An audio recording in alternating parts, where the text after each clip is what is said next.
Dana, we all know Steve Buscemi, Yeah. friend of the show, Yep. friend of the Happy Madison world.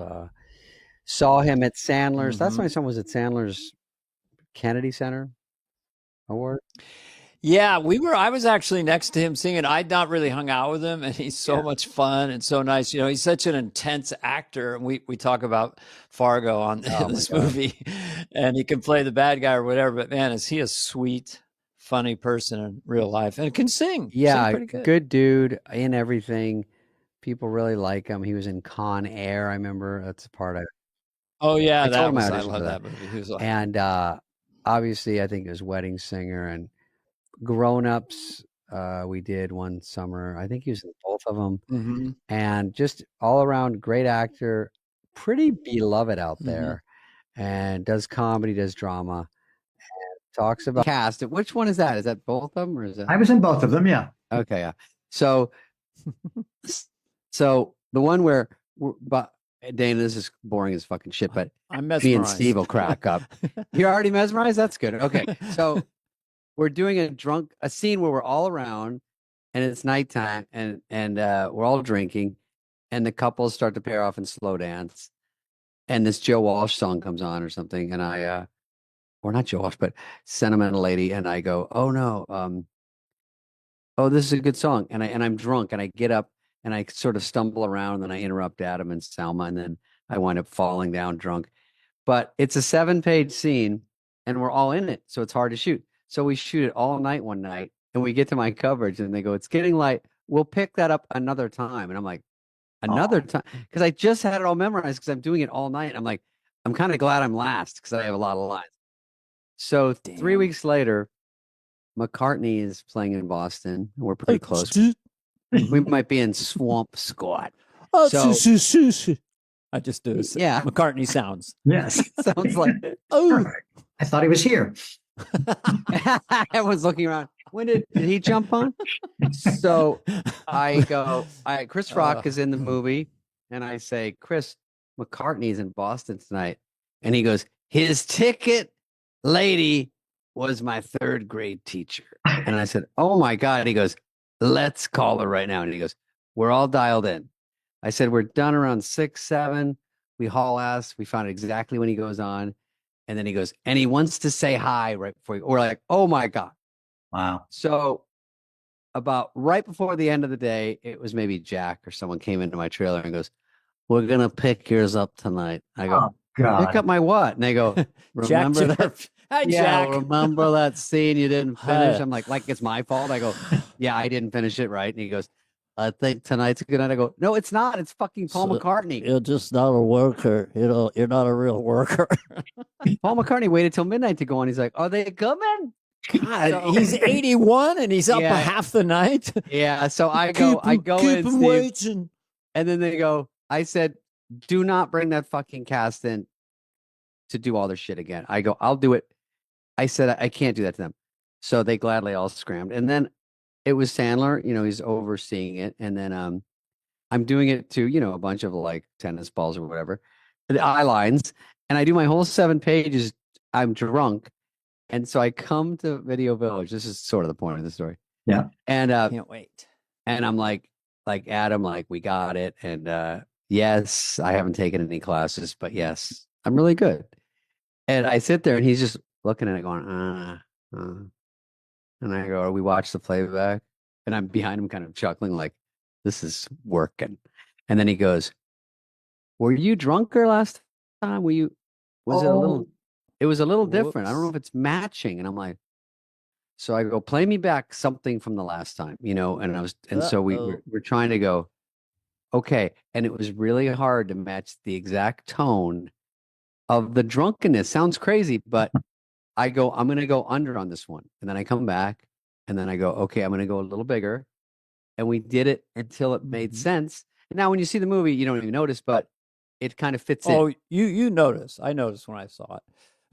That you go, he's medium plus David is a drunk. little drunker in this line. 30 Yeah. seconds later, You he's go, slightly less drunk. just come, play it 6.5 Tito's and Diet Cokes. And I'm like, ooh, that's a big one. Okay, I can play that. And then so that just shows you, first of all, Adam's eye is always on the ball. Yes. And little things like that matter. And you can't tell yourself when you're acting, and you need someone else's eyes to go, it was good. I just don't think it's exactly what we had. So it took a little bit of a collabing right there. And then that's kind of fun when you finish and you feel like you got it right. And everyone goes, got it. And then you all go home and you go, got it. And you just knock it out. I have two questions for you. Mm-hmm. Did you make it to the concert? Not a fucking chance. It was until 2 a.m. we did that. All right. Well, I guess my second question is not a question. It's a comment about Adam, because I agree with you. He's always so involved in, like, all the films. And I said to him, why don't you ever direct? I said, and he said he doesn't want a location scout. Like, that was the extra work. Yeah. That was the reason. He works morning, noon, and night anyway. Yeah, I mean, there's he's reblocking. He's doing things that directors all do. So I think he's listened to so much anyway, and it's sort of just, given, then he's going to have a lot to say. But I guess you're right. It's that extra. Well, it's a little bit like Saturday Night Live. If you write a sketch, you're sort of the de facto director. We had Davey Wilson. He's setting up shots. He's got it's live, so that it's not. But you're still kind of the boss of your sketch. You're the producer and the director. If you wrote it, you're casting it with other cast members. And Sandler is like that. He's like a co-director. I mean, he's sort of, everyone knows he's the overarching creative force. He's got his eye on every ball. So I think the way he did it was brilliant. I don't think anybody else in history has done that many movies where they are, in a sense, an auteur. Right. It is Adam, and he puts his stamp. I mean, definitely when he the fact that he actually cares, and even when we're doing movies where you think this will probably not get good reviews just because they have a sort of bias, he still puts everything into it and really cares. I mean, another grown-up story is, do you have a half hour? Is we'll get to you in a minute, Steve. No, Steve. So now we're gonna have David for I want to ask Steven, when did he get fitted for the full body cast? And what was his reaction to going, wait, what do I do here? Or do you see it in the script and go, uh-oh? Yeah, I could tell I was yeah, in that one. Even on the day, like, because I remember, and the whole cast was there, because it's like one of the big scenes, and it started to rain, and they got the scene, and then everybody just scatters. I thought I thought we were friends. Like, you're left out there in the rain. Nobody's checking on me. Like, everybody just like scattered. And then the AD, and then I thought I was done, and the AD said, well, I think they want to get a shot where the dog comes up and sniffs your balls. And I actually got mad. I went, are you fucking kidding me? Are your real hands in the real sticking straight up by goalpost, or do they put fake hands in there so you don't have they to put fake hands in Thank you, God. I couldn't move. Thank you, Jesus. I thought it was real until right now. I just went, wait a second. Could you hold your hands up all day? Because also the thing about it, when you're like that, like if I was seen like that, I go, well, obviously they're going to shoot me out first. And no one even gives a fat fuck. They're like, nope. Oh, Buscemi, we never picked up. We'll get him at the end. Just sit there in the rain. We'll come to you while you're rotting and getting rusty. Yeah, it is tough. Movies are so complex, and especially grown-ups, you got 55 leads. Oh my God, there's so many people, that are on set, and I don't know how the producers and the ADs do it, but they somehow manage. And just for the young people listening that are in the groundlings or whatever and aspiring to have a career in television or movies, we understand these are first world problems. Sure, stupid. but the thing is, you're on a movie set. I would say the most tired I ever been. I was, because it was one of those 21-hour days, and they said, okay, Garth's going to go in the diner. I'm going to do this thing I worked on for weeks, this dance. And I'm going, and I was young and fit. I go, I am as tired as I've ever been in my life. I've been up like 40 hours, and here's your shot for eternity. Go for it. Oh, at the very end of the night, they get you. Yeah, well, that's with Steve's film. I'm assuming like Woody Allen would do, like night shoots would end at 8 o'clock. Let's say, I think we should get some Chinese. Did you? Were you able to have civilized hours in a sense for the listener? Pretty much. But we know we wanted to. We knew we had nighttime shots, so that by the end of the week we were going to be shooting outside. So we started at the beginning of the week, normal hours, and then each day we would just start a little bit later. By the end of the week, it was night shoots. Go into splits lingo. Go into split. I wasn't going to say splits. Yeah, splits is lingo, and I want the people want to hear it.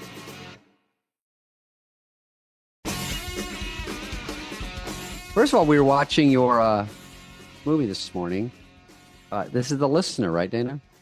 The Listener is a heavy film. It's very, very interesting. The conceit of it, this volunteer helpline woman.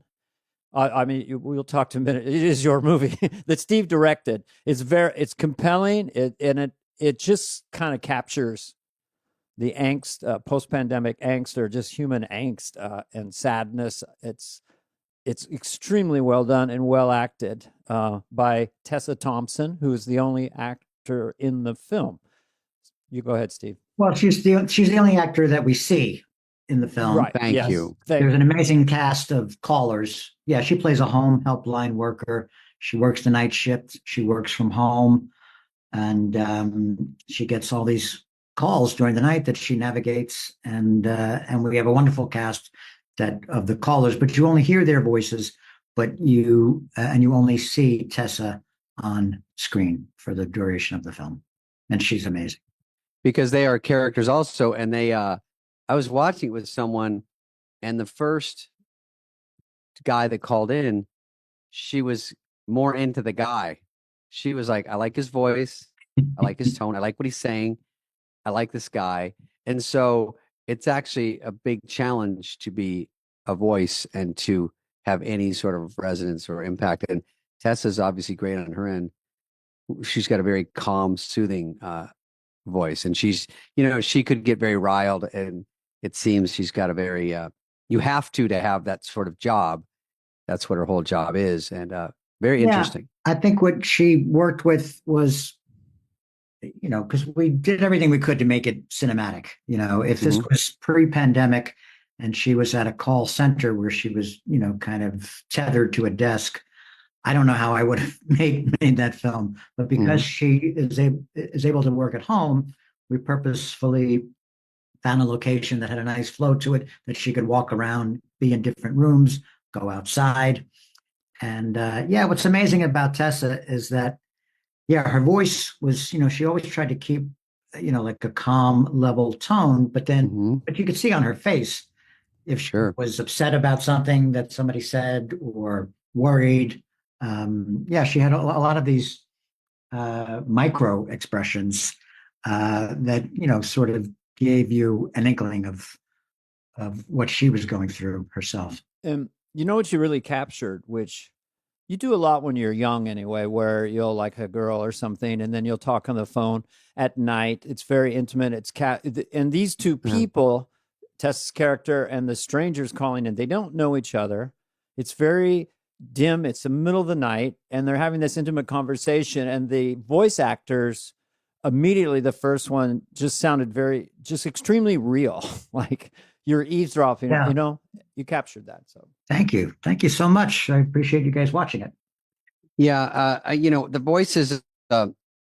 First of all, I kind of want to ask you one other question about this, but when I was on the phone as a kid or dating or doing anything in life, the voice was kind of a fingerprint. So when I think of women I've dated in the past or present, a voice is one thing I really appreciate in people because they are fingerprints. It's so unique. And I think I was brainwashed growing up, like trying to talk to girls on the phone and talking for hours with somebody you liked.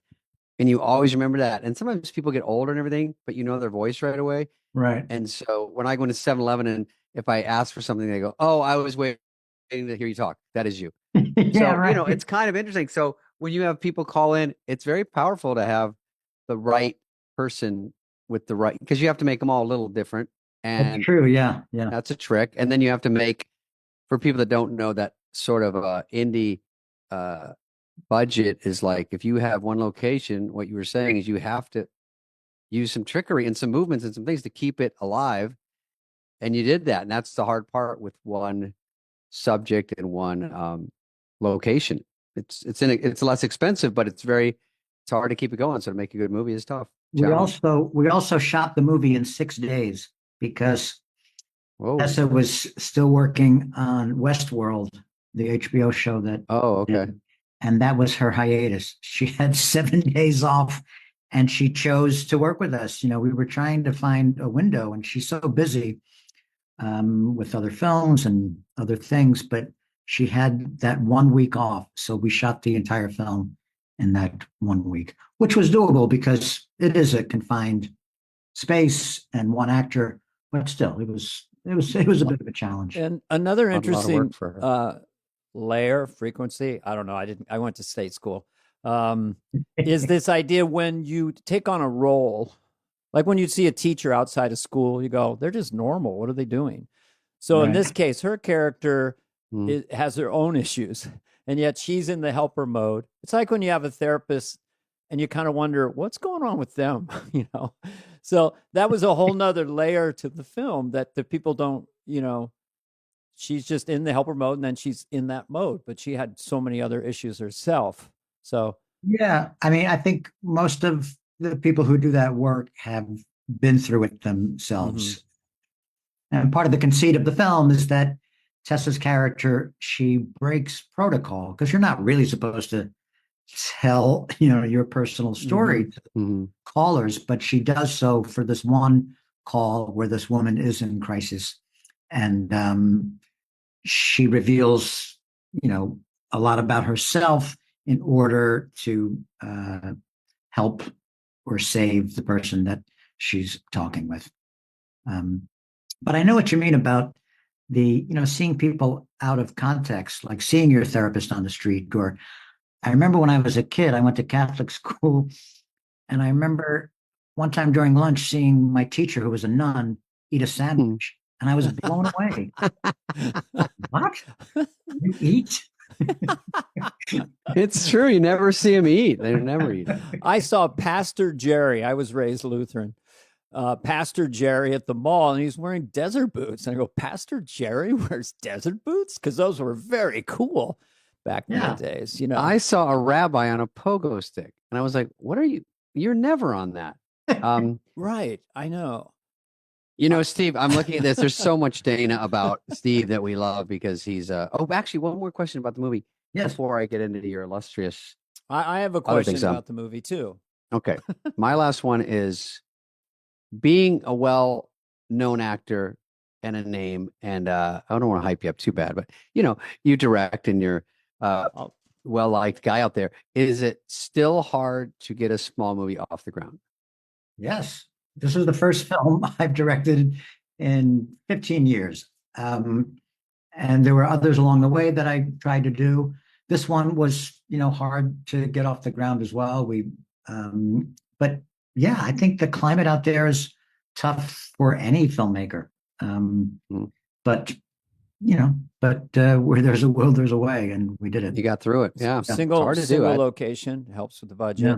And were you I was just you're making your first film in a long time, and now it's digital playback, and you got 6 days, and so you're with your DP or your producer or whatever, and you're looking at stuff. And are you going at some point, holy shit, this is awesome, or you're being self-critical? Or I just wonder what you want us who will enjoy the movie. What did you want us to feel? What were you trying to reach for? And do you feel that you got it? Yeah, I wanted to create this really intimate atmosphere and have Tessa's the location be totally her world, where you're getting clues about her, and for the audience to want to lean in and be involved. And it is exciting to see that on set. It's also overwhelming because there's so much dialogue in it. And so I'm constantly thinking, I try not to think of the editing process while I'm doing it, but yeah, I mean, that's things that you have to think about. And is there enough movement? When should it be still? When or if the camera should move? When should Tessa get up and move around? And so we spent a lot of time actually working that stuff out before we shot it. Did you ever once on the set after a take just go, "What are you doing?" And like Sandler, yeah. You sound like Sandler.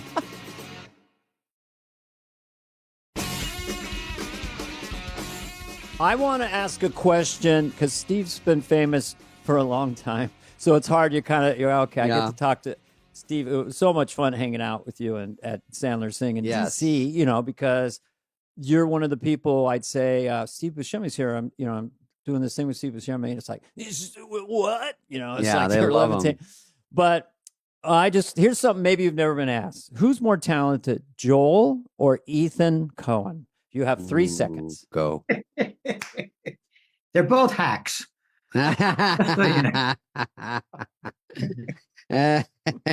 Who likes feet more, Quentin Tarantino or anyone else in the planet? Is he like feet, or is that like a fake thing, or is that like a joke? I don't know. I don't. And if he did know, he wouldn't tell you. Well, no, he can like feet. It's fine. I like things. Yeah, I just don't know if that's how much or. Okay, we've got a. What's it called when the witness is being very troublesome? I'm a hostile witness. Yeah, we were trying to trend, Steve. We're like, no one knows we exist. We have a sweetheart deal with Feet Finder. Okay, I'm reading this. This is what I read about Steve Buscemi because there's so much to know about him. I know. This guy goes, frequently plays fast talkers, frequently plays cowardly characters. It's funny. And often characters mixed up in crime. Yes. All true. A little generic, but all true. Steve's in so many good movies, and he's someone that everyone thinks is cool, which is really what I'm going for. Not there yet. But I think like Con Air, cool fucking movie, just a random movie. Yeah. Con Air, fun, big movies. I miss those kind of. You get to work with Nicolas Cage and his whole Nicolas Cage thing. It's great. You remember that movie? That had a great cast: John Malkovich and Rames, Danny Trejo. Can't you tell that he's lying? No, I'm working on a Malkovich.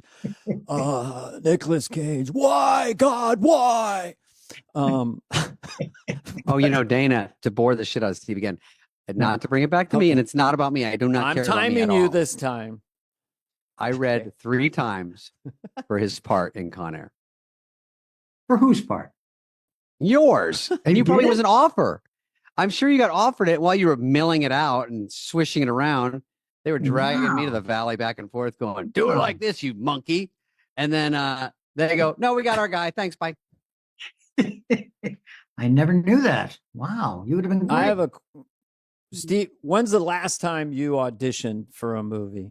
Yeah, good one. Oh, wow. It's been a while. I remember auditioning for a movie and then reading one of the parts and then asking the casting director, can I read for the lead? I was like, well, and she looked at me and she said, oh no, we're going to get a name for that. And that's the first time I ever heard that expression. We're going to get a name for that. Like, well, I have a name. And then I thought, oh, I see. I have to get my name known. I didn't know it worked that way. I just thought if you were. Oh, it's so many things I auditioned for were offers out to people, and I was jumping around to kill time to scare them. Like, we're having auditions right now. I mean, no one's good yet. Don't worry, no one's good yet. I hated when you walked into an audition room and I saw all these. This is in the 80s. Baby-faced men with no chins. Like I go, okay, I get it. Oh, I get the memo. Oh, that's your look. Yeah, they're all lookalikes of me. No chin. baby face. Okay, cherubic. I get it. But I was 0 for 150 at one point, 150 auditions. One time the agent called me, you didn't get it and you frightened them. Oh, I remember auditioning for Barry Levinson once and reading this part, and he liked it. He went, that was good. It was good. Now can you do it? And he gave me a very specific direction. Did it again, exactly the same way. And we both looked at each other. I was mortified. He was embarrassed. And I said, that wasn't that different, was it? She went, no. Okay. Okay. Can't take direction. My fucking acting coach, shocked. Yes, I had one. They said they might give you direction just to see if you can take direction. A lot of people can't. I'm like, why not? And they're like, it's shocking. They can't. They go, Steve Buscemi. They just start listing people. But honestly, it's like you just say that and you go, oh, I would just change it. And some people are coached so hard or they're with their teacher or whatever. And they go, this is the right way to do it. Even to the director, they're like, I've got the right way. You don't. Right.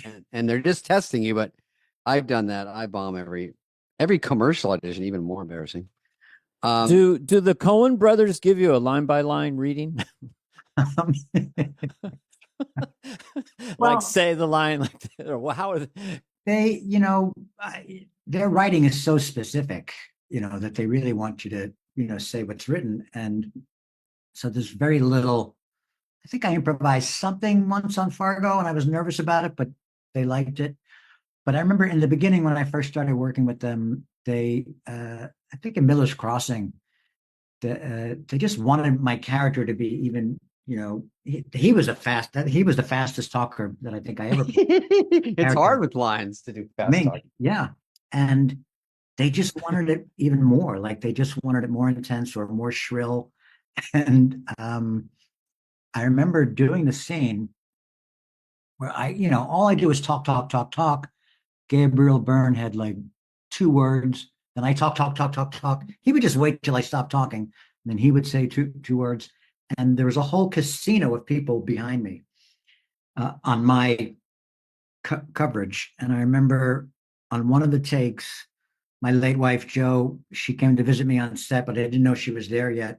And as I'm doing the dialogue with the whole casino, extras behind me, I see her head poke out, behind somebody to watch, and I just stopped talking.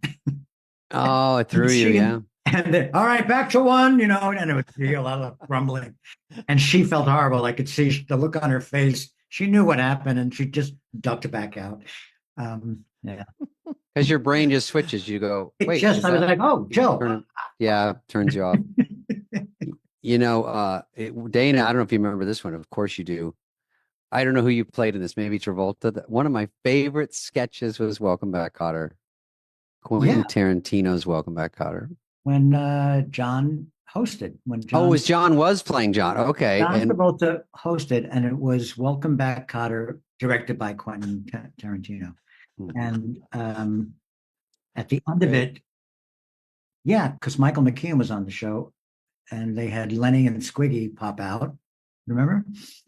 And then I came out at the very end as Mr. Pink and said something like, up your hole with a jelly roll, something like that. I remember in the rehearsal, or the dress rehearsal show, I was late getting out there, and I didn't think it was my fault. I thought I was cued late, but you probably don't remember this, David, but afterwards you did give me a little shit about that. Shut the fuck up, did I? You gave me a little bit. You did. You were like, hey, Johnny on the spot there. What happened? Something like that. And I went, they didn't kill me.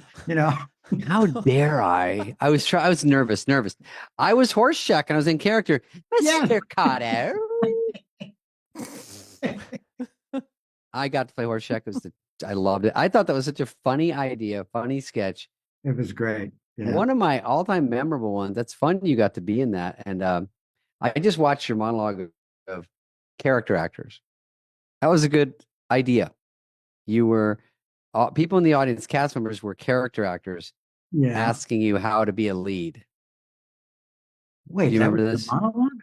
Yeah, they said like, "Hey, you're a lead, but you play a lot of character actors, but now you're a leading man. I play the girl with all the bags at a store that's the best friend." And then Pratt falls out of frame. And then Kristen Wiig is like, "I'm the girl running from the killer with a knife, but I don't know where anyone is. Steve, are you here?" So everyone was playing a character and they were asking for your advice to get past being a character actor. I thought it was pretty clever. I thought that was good. That was good. I should watch that again because I totally blanked that out. I'll send you a link. Here, thanks. All right, let me ask you a question. But now that you say it, now that you describe it, I do remember it. Yeah. I mean, it is a blur because you've got 13 sketches. You've hosted, I think, twice. Twice, yeah. Yeah. Mm-hmm. So it's hard to remember every nook and cranny, but it was a good job. I thought that was interesting. I like what I remembered about the first time hosting. During the dress rehearsal, I came out to do the monologue and I spotted a friend of mine from high school sitting in the front row. And again, it was just like seeing my wife on set. Yeah. I looked at him and I was like, "Hey, it's Eddie." And I was like, "Ah, fuck. What's my, like, I don't know what to do now." Mm-hmm. On top of your nerves. You see that? Yes, throws you off. So scary. One take. That's the hard part. I know. You're like, let me start over. Nope.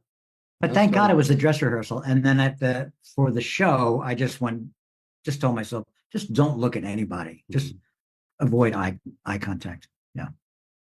So what a run you had in the 90s. I mean, and then the SNL calls. You'd been in at least 5 giant movies, Reservoir Dogs, Pulp Fiction. When did Fargo come out? Yeah, that came out like in 96. I was surprised that I got the call for it because I didn't think I had really done enough to like warrant me being like that people would even know me. But John Turturro was also on that year. And I thought, oh, is this the year that they're like going after independent film actors or something? And I was like, I'm so thrilled to like get it. But I was nervous that I think I suggested, because in the opening monologue, it was some monologue about my name, Steve, and something, it was, and it just wasn't me.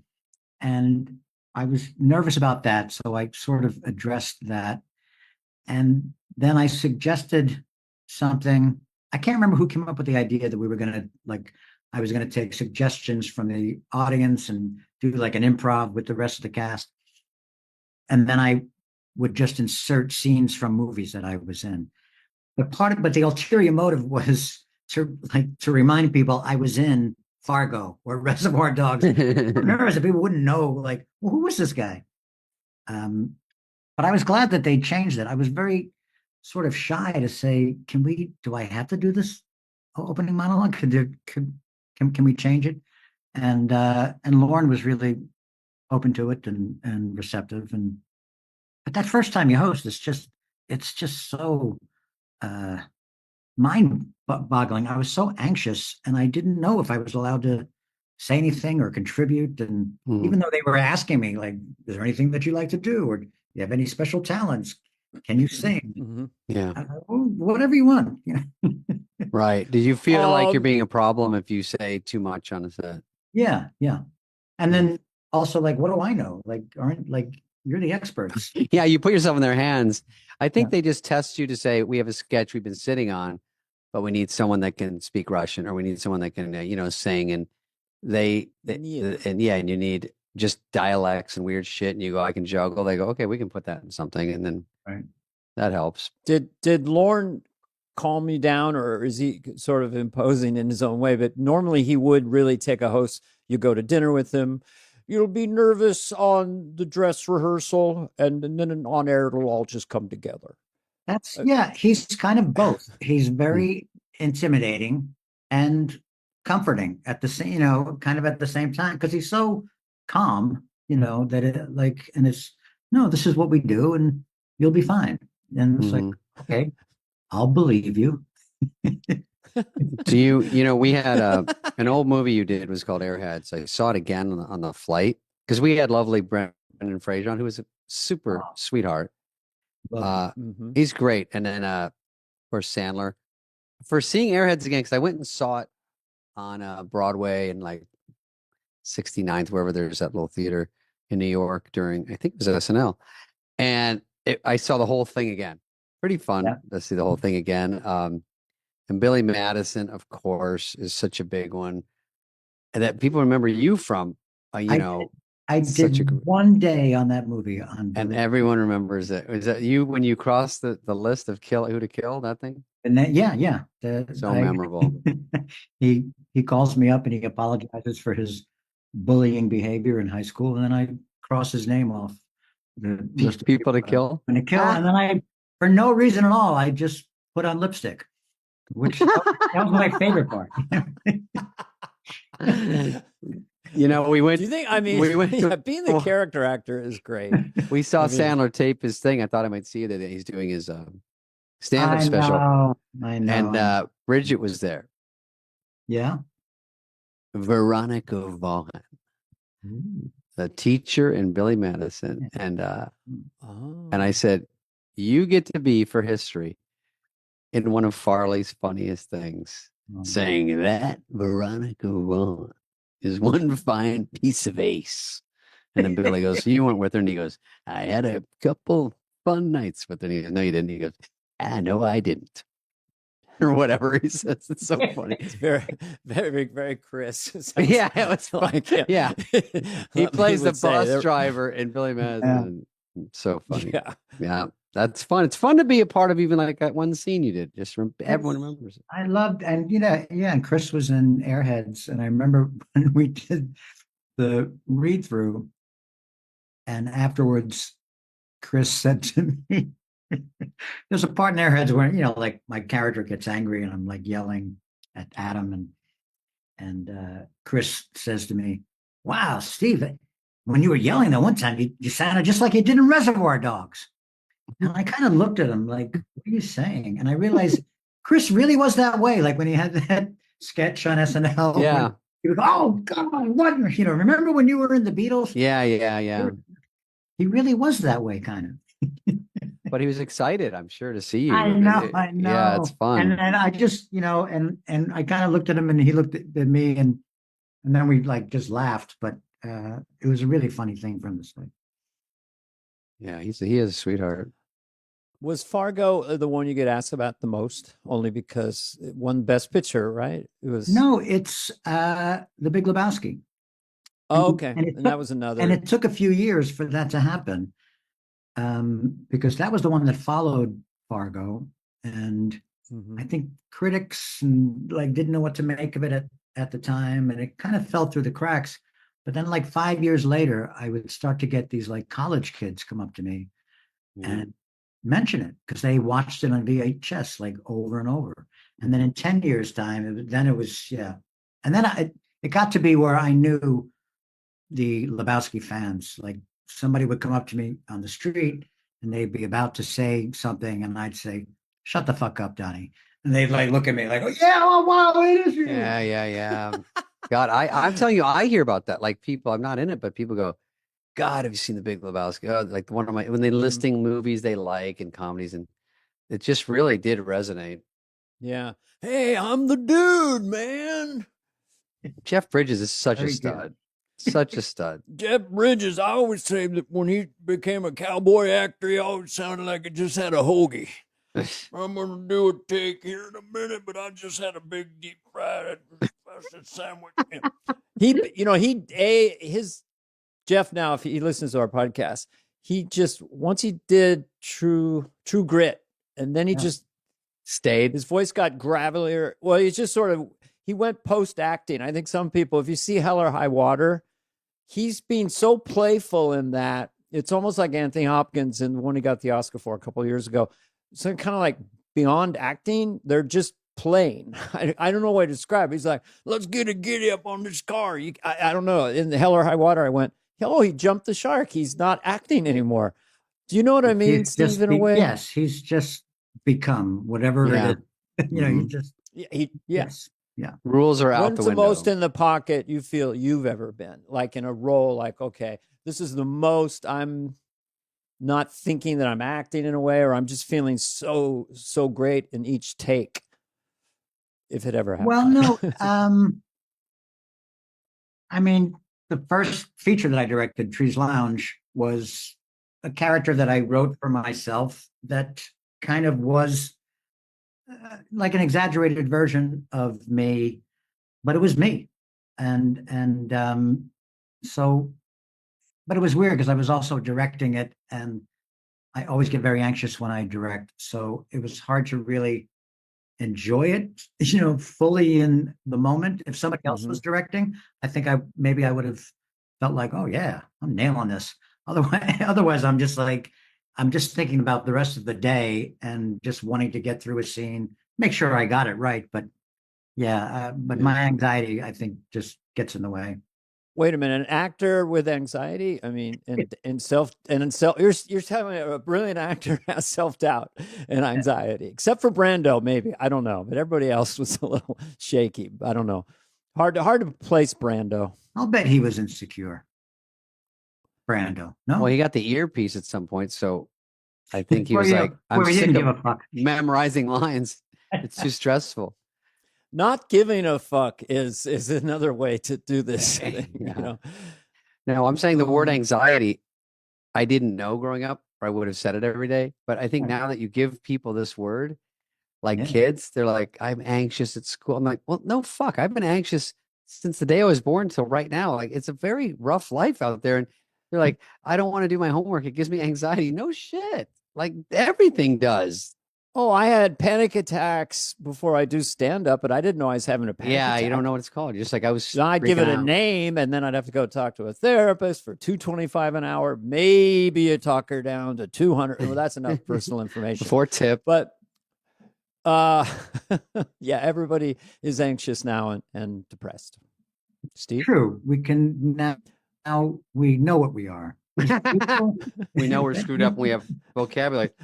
Before I let you go, Steve, because you're a wonderful guy, and you're doing 12 other podcasts after this for the listener. The good thing about Steve is he's not totally out there on everything. Like, that's the interesting mystery of Buscemi. He's just kind of cool, lays back a little bit, doesn't smother us. I think it's unintentional, but yeah, he's effortlessly cool. And the fact that I'll just throw this out here because it's not common knowledge to everybody that you were a firefighter who dreamed of becoming an actor. Yeah. Who became an actor. 9/11 happens, and then you apparently volunteer and you're going into the rubble with the firefighters. Not to bring up such a dark subject, but that's an extraordinary thing for a human being to have done, Well, thank you. No, cool. Yeah, because I was a firefighter for a few years in the early 80s. And then, as the years went by, I got further and further away from it and lost touch. But then 9/11, it just put me back in touch. And I felt really honored that they would even let me come back and work with them, with my my company, Engine 55. And I had access. But I know so many people who would have done the same thing that wanted to be there, but just couldn't get in there. And I had the opportunity and the access because I used to be on the job, and I felt very honored to, that I was able to do that. It's hard for any of us to imagine that scene and what you went through, and you were invisible in a sense with the gear and everything. No one knew, hey, that's the Fargo guy. What's weird is that, I still had my my turnout coat and my helmet and boots. And so I went there thinking that I could blend in. But I had been off the job like since the mid 80s, and all the equipment changed and the bunker gear. You look like Curious George or something. So I kind of stood out anyway. And then so people were like kind of looking at me like, who is this guy? Why doesn't he have why is he a time machine? A relic from the past. Oh, wait a minute. It's that guy. It's that actor. Yeah. Dana, that's funny. He did that anonymously, and he helped for weeks. In a related story, I brought cookies down and had tipped off TMZ to follow me. And then later and I was in full makeup. And then, hey man, you both are heroes. And I sent them a bill. You're different kinds of heroes. I want to ask Steve a question because I don't know if this is true either. Because I was a David and I were pipsqueaks in high school. Like I graduated. I was probably 125. Me too. But I heard you wrestled at 105 on the varsity. Oh, really? But you got bigger than that, right? Were you that a freshman, 105? Or? I know. I did that up until my senior year. Maybe I went up another 105. I don't think so. 105. Yeah, that's crazy. I know. Were you your height? Because I was pretty wiry and I was pretty strong for my weight. I did pretty good during the year, like in the team matches. But then in the tournaments, I always choked. When you started wrestling guys, was it harder? He says the girls a little easier, and then they started putting me up against guys when I got to 110. And then it was 2 girls versus Steve, and he'd take them down. 3 girls, and it was getting hard. And then they had a 87-pound guy. No, but you were good. I mean, you would seem like the kind of guy who would be good at wrestling. I don't know why I think that, but yeah, your intellect and I think wiry people are secretly strong. I was okay. I had a great coach, Mr. Earl, and his son Richie Earl was my wrestling partner. So he was like the best on the team. So it kind of rubbed off on me. I had one secret move called the reverse cradle, and if I got you in the reverse cradle, it was like a surprise, and I actually beat some like guys who were probably better than me. But then, that's why I would choke in the tournaments, because then you wrestle these same people again. Oh, they're on to the old reverse cradle. A one-trick pony. It always seemed a little close quartery in a way. Did you ever wrestling a guy and all of a sudden your face was right up against his junk? And you're going, why am I doing this? It's very homoerotic wrestling. It is. Okay. Let's look at a clip. It's part of the appeal. It's part of the appeal. It does get a diverse audience. Yes, that's good. Yeah. All right, Dana, what do we do with Steve? We let him go? Well, we could do hours because of he doesn't need our help. But yeah, he's Steve Buscemi. Yep. He's a national treasure. Mm-hmm. I'm going to use that because you've just been around so long. And if I see you in a movie, I'm just happy. Yeah, you're like this guy. It's this guy. And I think when you are in your lane, I don't know who your peers are. I don't know if it's Christopher Walken. These are older people, but there's the cool factor. You're not a pretty boy in front of a movie doing all the press. You're just the guy who goes in and you can't take your eyes off that guy. I mean, it's like you weren't in Fargo. It was like it didn't feel like you were acting. You weren't an actor in that movie. They're like they got a real guy to do this. Where'd they get this? I had that once with Rip Torn. I saw a movie. Where'd they get this guy off the street? He was so good in this movie. And I think you have that vibe about you. Thank you. So I'm not a pretty boy. That's what you're saying. Well, no. I'm saying you're ruggedly handsome. Thank you. Thank you.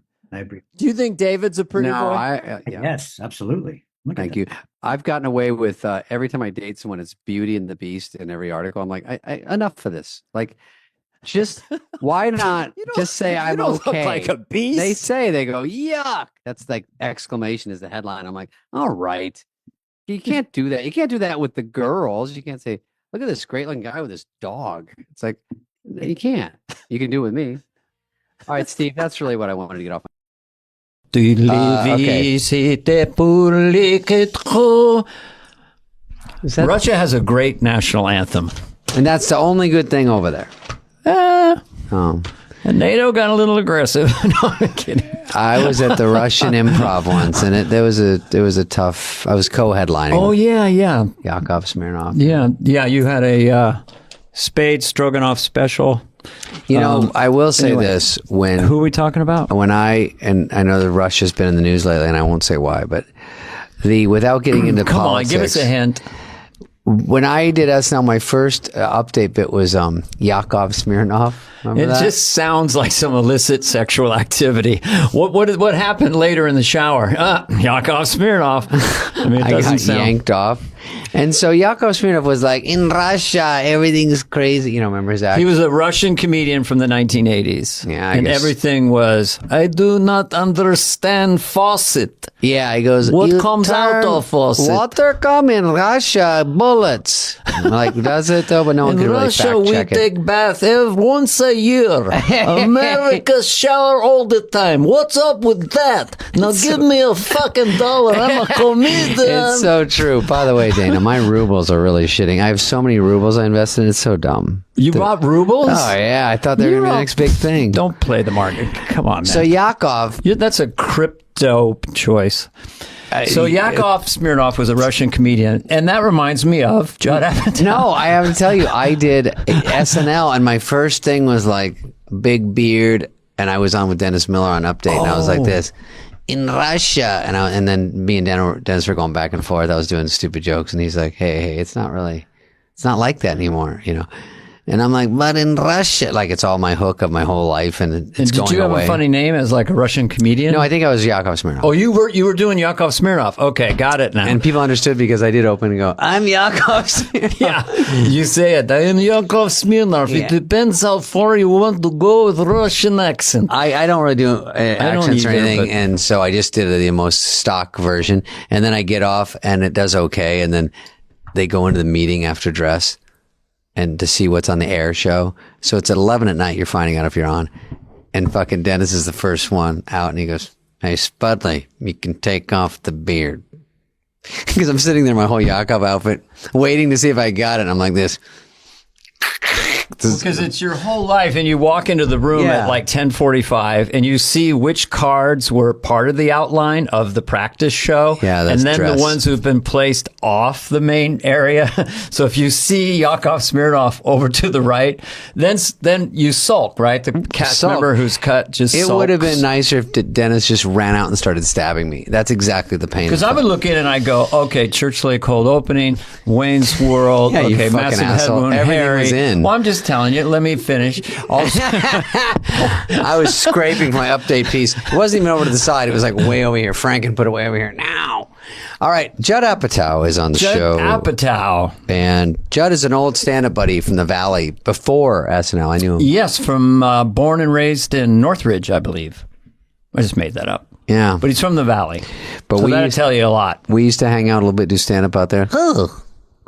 He has an interesting voice. I've never tried to do it, but for this intro, I'm going to try. Judd Apatow, ladies and gentlemen. Go. Here we go. Judd Apatow. Hey. That's Kermit the Frog. I know. No, that's Fozzie Bear. Look, this is inside baseball for an impressionist. I normally, when I start, I suck. And then give me time, and I will master Apatow. Yeah, but that was Apatow. That's mine. Hey, I'd have to see his special right before I came in here. Anyway, Judd Apatow is a brilliant director. He's directed a lot of great movies. 40-Year-Old Virgin. Yeah. I don't want to judge Apatow. All right, here he is, Judd Apatow.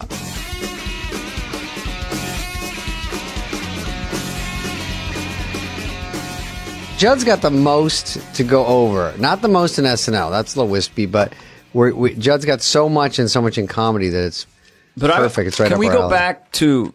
Go back. We just started. And lead into this because confidence. Okay, this is what I think of you. Here how I think of dysfunctional comedians. Yes. Wounded, upset, dramatic, dysfunctional, make the wrong decisions, or as Leno would say, never stop. They do stop. They whine. When I think of someone like you or Sandler, it's just full speed ahead. I mean, did you, in those early days, how did you, remember when I hosted the 15th annual Comedians show? Yes, and that's I told you, the Young Comedians I said special. One word, Judd, direct. No, I didn't say anything. You might not have heard him. It was a catering. Well, that was a big deal because that was the show we all wanted to get on. To me, that was like getting on the Tonight Show, the HBO Young Comedian special. Yeah. Everyone broke off of that. You were on it. Yeah. I went to the taping and saw you and Schneider do it. And Dennis Miller hosted it. He hosted, and in the crowd was David Bowie. Yeah, and that seemed like the most pressurized situation to do a set with David Bowie in the corner looking like Starman. It was a really exciting night in Santa Monica at this little theater that is now a bookstore. And Drake Sather had an incredible set that night. He was on your set? He was on my yours. set? Yeah, mine. And Drake was great. Yeah. And then I auditioned for it in New York at Stand Up New York. Jon Stewart was also auditioning for it. I brought all my friends from high school. Jon Stewart murdered so hard, gets the show. I go on after him. You couldn't bomb worse in front of all of my friends. That's the worst. And you stack the crowd a bit. I stacked the crowd, and even my friends were like, I don't know where to laugh. Well, how did you feel? Well, how did you deal with afterwards and the faces that go, that was good, where they changed the review mid-word? There was nothing. There was no way for even them to fake that went How well. long did that affect you? Like a week, or I could wake up in the middle of the night right now and be like, oh. Well, because that was a fucking big deal. There was nothing really going on, and it was HBO and The Tonight Show.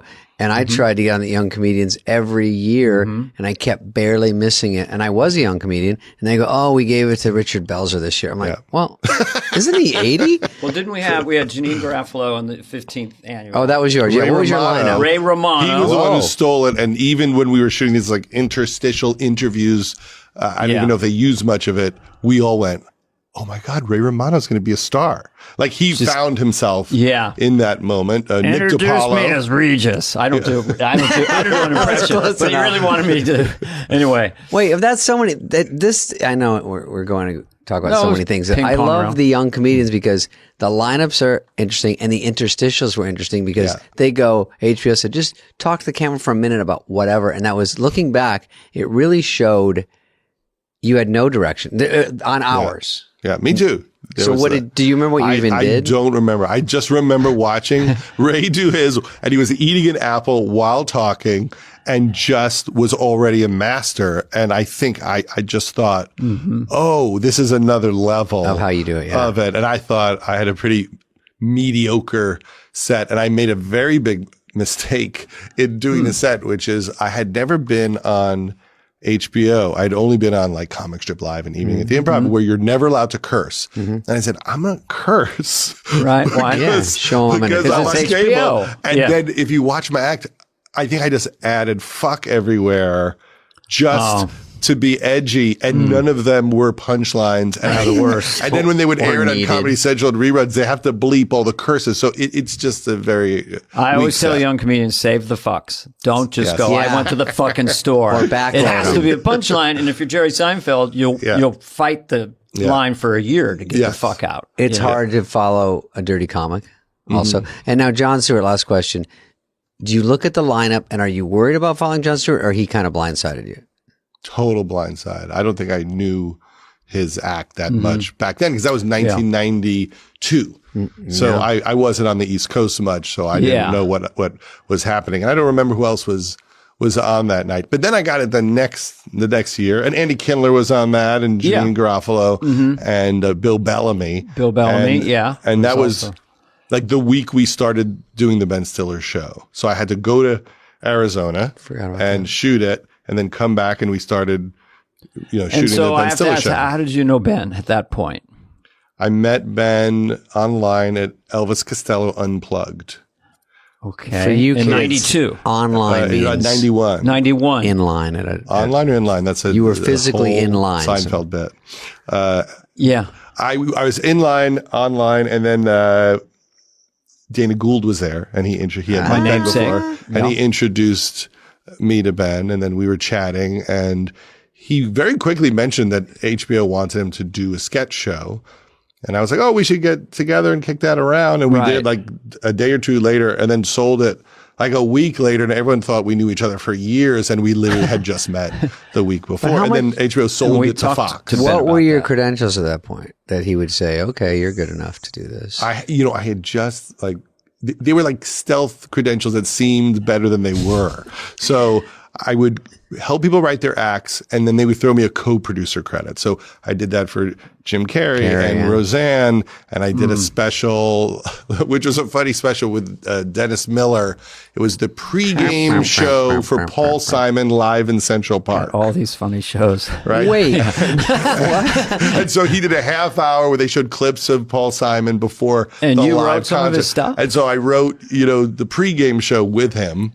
When you write with Dennis, basically you're transcribing because he's so funny, and you're just organizing. Apatow cat, got some lines for me here, okay? But my favorite joke I wrote for him was, we're about to start the show where Paul Simon, along with his, he goes, coming up next is Paul Simon and the 27 musicians it took to replace art. That's a great line. That's very Tennessee. Coming up next, the 27, Paul Simon and the 27 musicians it took to replace art. Okay. But he used to do that too. Same with Carrey. This guy whispered to his friend, he means Garfunkel.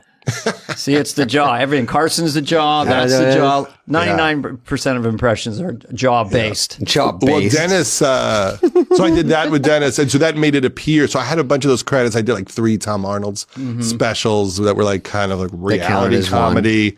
And it gave the appearance that I was a producer, but really I wasn't producing much. So were you actively, in a very healthy way, unafraid, had an inner confidence and sort of self-promoting in a normal way, like a sense I can do this? Or were you like, Ben, did you ever have, where were your insecurities? I was terrified. You just fought through them, huh? I've talked about this before, but it's interesting to talk about it with David. This podcast is huge, believe me. No one's heard it before. This is global. But, David lived down the street. When I lived with Sandler. Rob Schneider lived across the street. Drake Sather lived close by. I was writing jokes for Jim Carrey, who lived over the hill. And that was right as In Living Color was starting. And Jim Carrey was like Apple stock. You got in way early on that one. Exactly. That was like the Tesla stock I thought I shouldn't buy because he was stoned on Joe Rogan. Pre-iPod Carey. Just like, they don't got nothing. And I definitely had that sneaking suspicion, I'm not as good at this. Your career is based on seeing guys that are better than you and then just surpassing them, basically. Well, I just thought this isn't my move in the way that it's their move. I mean, when I remember, David, when you came to town with your leather jacket, fresh from doing Arizona surfer, you were just like with Sharon Stone in the Police Academy movie. What's up, and it was buddy? Like, there's a new guy in town, and I wasn't even in at the Improv. I would go to the Valley Improv and wait to see if someone didn't show up, and then I would do that spot. The manager, Joe Drew, was always cool. And I literally remember the day that you came to town, and it was like, oh, Jesus Christ. You could feel like, this guy's going to do great. And he looks great. New kid in town. He's got attitude. And then Schneider came from San Francisco. What? Come on. He's doing the gym teacher bit. Yeah. Hey, set your clocks back. Yeah, he's doing that bit. And then Sandler was doing Elvis in the refrigerator.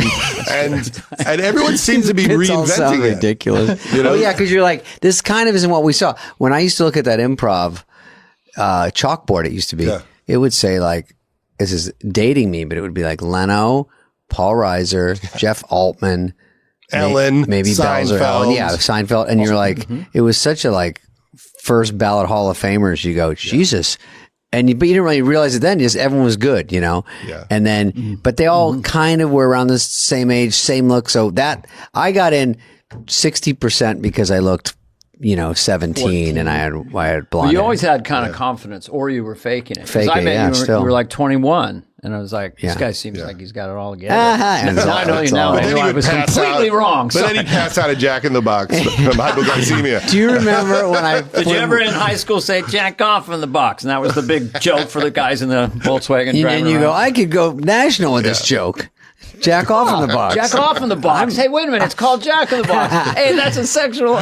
No, Judd, what about Come on, Judd. What about were you there when I passed out at Taco Bell? Well, I didn't see it. Yeah. But it was this thing where like no one saw it. Suddenly David has this thing where if he doesn't eat, he's going to go unconscious in public spaces. And then it happened at Saturday Night Live, right? Where they had to like wheel you out on a stretcher at Saturday Night Live. That was pretty much every other week at 17th floor. I'm like, stress. Spade's gone. Yeah. We were meeting to play tennis. I think everyone was supposed to play tennis, and then I stopped by Del Taco, what everyone does before they do activities. And then I think it was a combo of I was waiting in line, I hadn't eaten, and I started to feel, and maybe there was a dog tooth in my burrito. Yeah. Something about it was like, this isn't working. And then I go, I think I just laid down on the floor and talk about no friends, nothing, no one helping me. And I'm like, oh, Sandler's not even famous. Not yet. That's not going to help me. And you knew he was going to be famous. Now I know he would have sent a chopper. Well, you were delicate. That's when we found out you were delicate. You hang out with you, and your eyes get real big, and you go, I gotta go. Just got here. Let's go back to Judd for 1 second. I like exploring hypoglycemia in an adult man. That's page 1. But anyway, so that was the environment as a fan of comedy, always a giant fan of it. Mm-hmm. I was smart enough to meet someone like Norm Macdonald and go like, this is another level of this. But I could I used to write jokes for Roseanne with Norm. Like we both got hired to write her act together, and John Rigi and me and Norm. I remember going to Roseanne's house, and we would sit there with legal pads with Roseanne, and she would say like, I want to do a bit about how it's better to suck cock than to kiss ass, because at least when you suck cock, it's a deal. I'll suck your cock and then you'll give me something. When you kiss ass, you're doing it with the hope that you'll get something.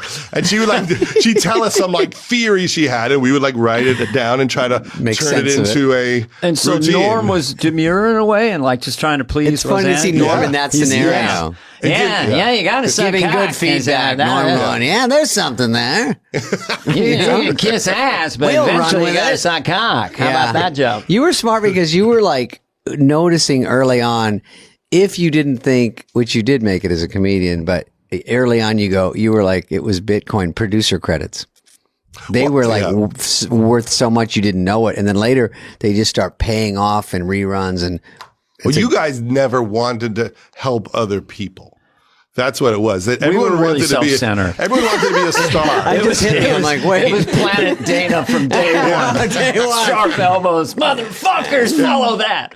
Yeah, but you're never going to write like jokes for other people for money. I had no money and I was really afraid of being broke. So I thought, no one seems to want to help anyone. And if people were like, oh yeah, they'll give you $50 a joke or a couple $100 to sit with them for a few hours. So I did that with George Wallace and Taylor Negron. Everybody. Great. That, you're so right.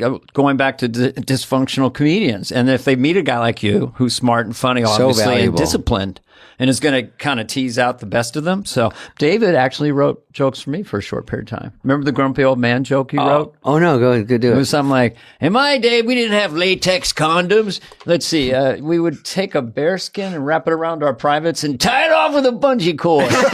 And we used the same one over and over again. And that's the way it was. And we liked it, but for a very brief time before I think it was because SNL, I talked to Sandler this morning because you were coming on. And I was saying, do you remember the sketch I wrote for Julia Sweeney? Because we had talked to her and we started talking, and I wrote the sketch for her, and she was surprised because I wasn't in it. Mm-hmm. And he goes, yeah, well, you're a fucking writer.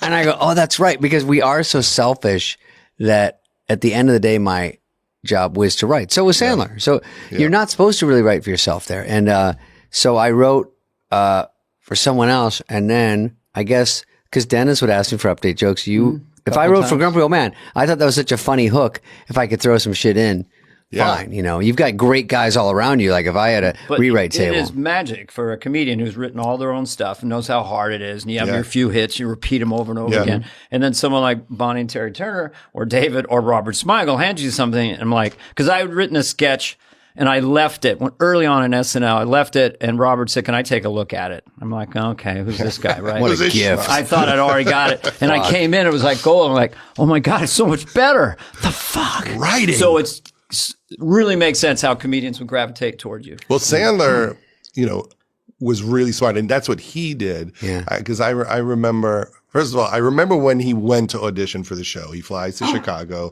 At the time, his act is all just like mumbling.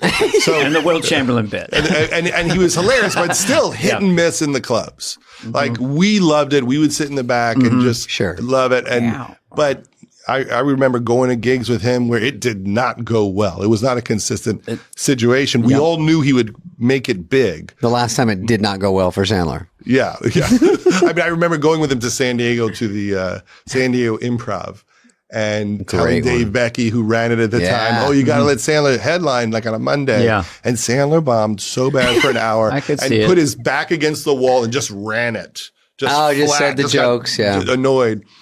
And so when he left to do the audition, I thought, I mean, what does Adam do? I mean, he doesn't do characters. I mean, what is he going to bring to the show? And then he gets it. And suddenly, like, he's gone. And I'm in this shitty apartment living under a stripper in the valley. And he doesn't bring his clothes, his ID. I literally have his ID and his driver's license from when he left. How did he fly that? I have no idea. Back then, you couldn't do it. Like, he took nothing with him. I literally have a box of his clothes. You could bring dynamite on the plane back then. You could do anything back then. And so one time. I forgot what this was. It was leading into, so Sandler gets there and he's trying to get on the show. And his strategy was to write for you. So he would write you an amazing sketch with someone, usually someone like Smigel. I wonder what it was. And like in his head, so he'd write like whatever. I think he was part of maybe the Pepper sketch. Oh, Pepper Boy. That was a monster. Corrin and Smigel probably got on that too. Yeah. And the other one was the one where you're the host who keeps making out with the people walking in the restaurant. That was when I was still on SNL. The other one was hosting, but Sandler, Schneider went in that. El Cantore was a fucking hit. Was that Christy Alley was the host? Or was it the other one was like you like the juice? Oh, the fucking juice. That was Smigel and Sandler. Yeah. But El Cantore was the one where I had Victoria's legs up in the air, and Smigel kind of fake tried to say don't do that, and I'm like, that was one of the biggest. I mean, that I was just writing a physical gag, but and Sandler would give himself like one joke in it, but a good joke. Yeah. And that's how he tried to get himself exposed, which is to let other people like you murder, but give himself a key thing where I think he came out in his underwear at the end of the sketch. He was ripped fit, man. He was like, he came out boxer. as don't you forget about the Macho Man. Yeah. And he came out as Iraqi Pete. But I always found him funny and charming. And he did have a few months of connecting with the audience. Opera Man, it was so abstract. He had a star thing. He would do that. And I just loved it, the silliness of it. But when he hooked, they went with him. Boom. Yeah. I don't think Franken loved it at first. Well, let's get back to you. So I remember him telling me about Franken not liking it. He would like tell me that because I would always be like, "How's it going?" Because I was, this was my dream to get in SNL. Okay. That's what I was going to ask. So when Sandler got in, they're like, "Oh my God, someone got in," and they're going to pull me in at some point. And we would all be on the phone with Adam trying to think of ideas for him, and Schneider. I don't remember you calling asking for anything, but I remember talking to Schneider. I was crying in my office, passed out. Sensitive Naked Man was one of those. And that was Schneider. He was trying to figure out, how do you get on the show? How do I get my personality through? And I remember he said that one day he knocked on Lorne's door, and Franken's in there. He says he's in his underwear. He put a hammer in his butt, like he was holding a hammer in his butt. This is Al Franken? No, this is Sandler. And then he just like knocked on the door, opened the door, and went like, "It's hammer time." And then they did not look amused at all. And then he walked away, like he was just trying to find a way. But that's just a ballsy. That's very Sandler. Right? Fucking who would that? Well, it's who would do that? Who's like New York guy and like upper going to Orso and Franken, and then a guy walking with a hammer in his butt. But it was the change, and not the changing of the guard, but it was like a bunch of guys going, "Can we try all this kind of stuff?" I was a little different. Adam was different that way, and so it just was a new way. I don't know, of thinking. But you were right along our lines. So I get on with Rob. Sandler gets on. I don't think you knew Farley and Rock back then, but so then you are very close to the show in that respect, and then you like it too. Do you eventually start writing? Have you been brought in as a guest writer? Well, I would talk to Adam on the phone all the time. I think in the early years he was talking to Hurley, who wasn't on the show at that point. Yeah, right. And we were all just trying to help load him up. So I remember I remember like working on the Denise Show sketch. Yeah, that was a big one. With him. And I remember the other one I kicked around with him was the first cheap Halloween costumes, the Crazy Spoonhead sketch. An update. Update. Oh, I saw that. I was like, this is a fucking crusher. And that was one of the first times he really went full Adam where that was total connected. Commitment. Yeah. And then one day I said to Adam, can I give you a sketch and just hand it in? Don't touch it. I just want to know if I was good enough. Oh, just like, don't even touch it. Just let it slip through, right into the read-through file. I don't remember what the sketch was about at all, but it was a Dennis Quaid sketch. And it went on really early in the show, and they did. It was like you got it on? It was like a dinner table sketch argument of some sort. And it got on like in a key place, and I think did reasonably well. And I thought, okay, I can do this. But then I never could get the job there. Like I had the packet and I never got hired. Did you ever have a meeting one-on-one with Lorne? As close as I got was one day Adam called me and he said, he said, you know what? I had your packet, and Dave and Downey after months was holding your packet and talking to me and Schneider. And he was asking about me, and I was telling him that he should hire you. And Schneider said, I don't think he's ready. Shut the fuck up. Seriously? Yeah. He did? Yeah. And so I was like, what?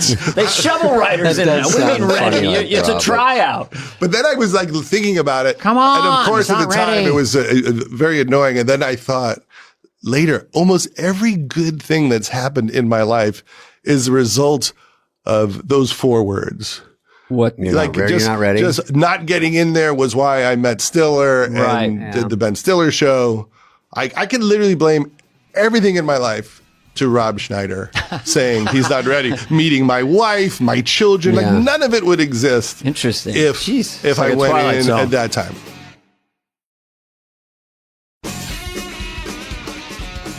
But later on, Roseanne hosted, and I was writing jokes for her, so I wrote her monologue, and I guess wrote that week, which is mainly the monologue. And that was really fun. That's always weird because it's not weird, but sometimes they bring guests. I think Martin Lawrence was the first one to do it when I was there, and he brought some guys, and I was like, oh, okay. It's almost saying you guys are bad. Yeah. But it's more just like a trust issue, because now I would love to have someone that wrote well for me around, just to be, because you're so alone. Yeah. And to go, is this shit any good? Because you might think it's good, and I go, why would you do that? And I go, well, no one's around to ask. It's literally 85 people against you, and they're on your team, but you don't know, and you're scared, and they might be trying to talk you into something. It's hard to go back when you were lucky enough to have hit characters, and every time it was like in the 90s when I would guest host. You'll do Bush, and we'll do Junior, and and then it was like, you'll do Church Lady, and it's like 2012. I'm getting close to her age, at least. All my characters are old. I'm still younger than Church Lady. Newsflash, kids. You're aging into it. Hey, Adam Sandler is listening right now. How you doing, buddy? He is. But Sandler didn't repeat characters when he hosted, which was pretty cool. I think that is sort of par for the course with him. He did Opera Man, maybe? What did he do when he came back? I think that may be the only thing. He did an infomercial that crushed. He did the Farley song. The Italian, the Italian vacation sketch.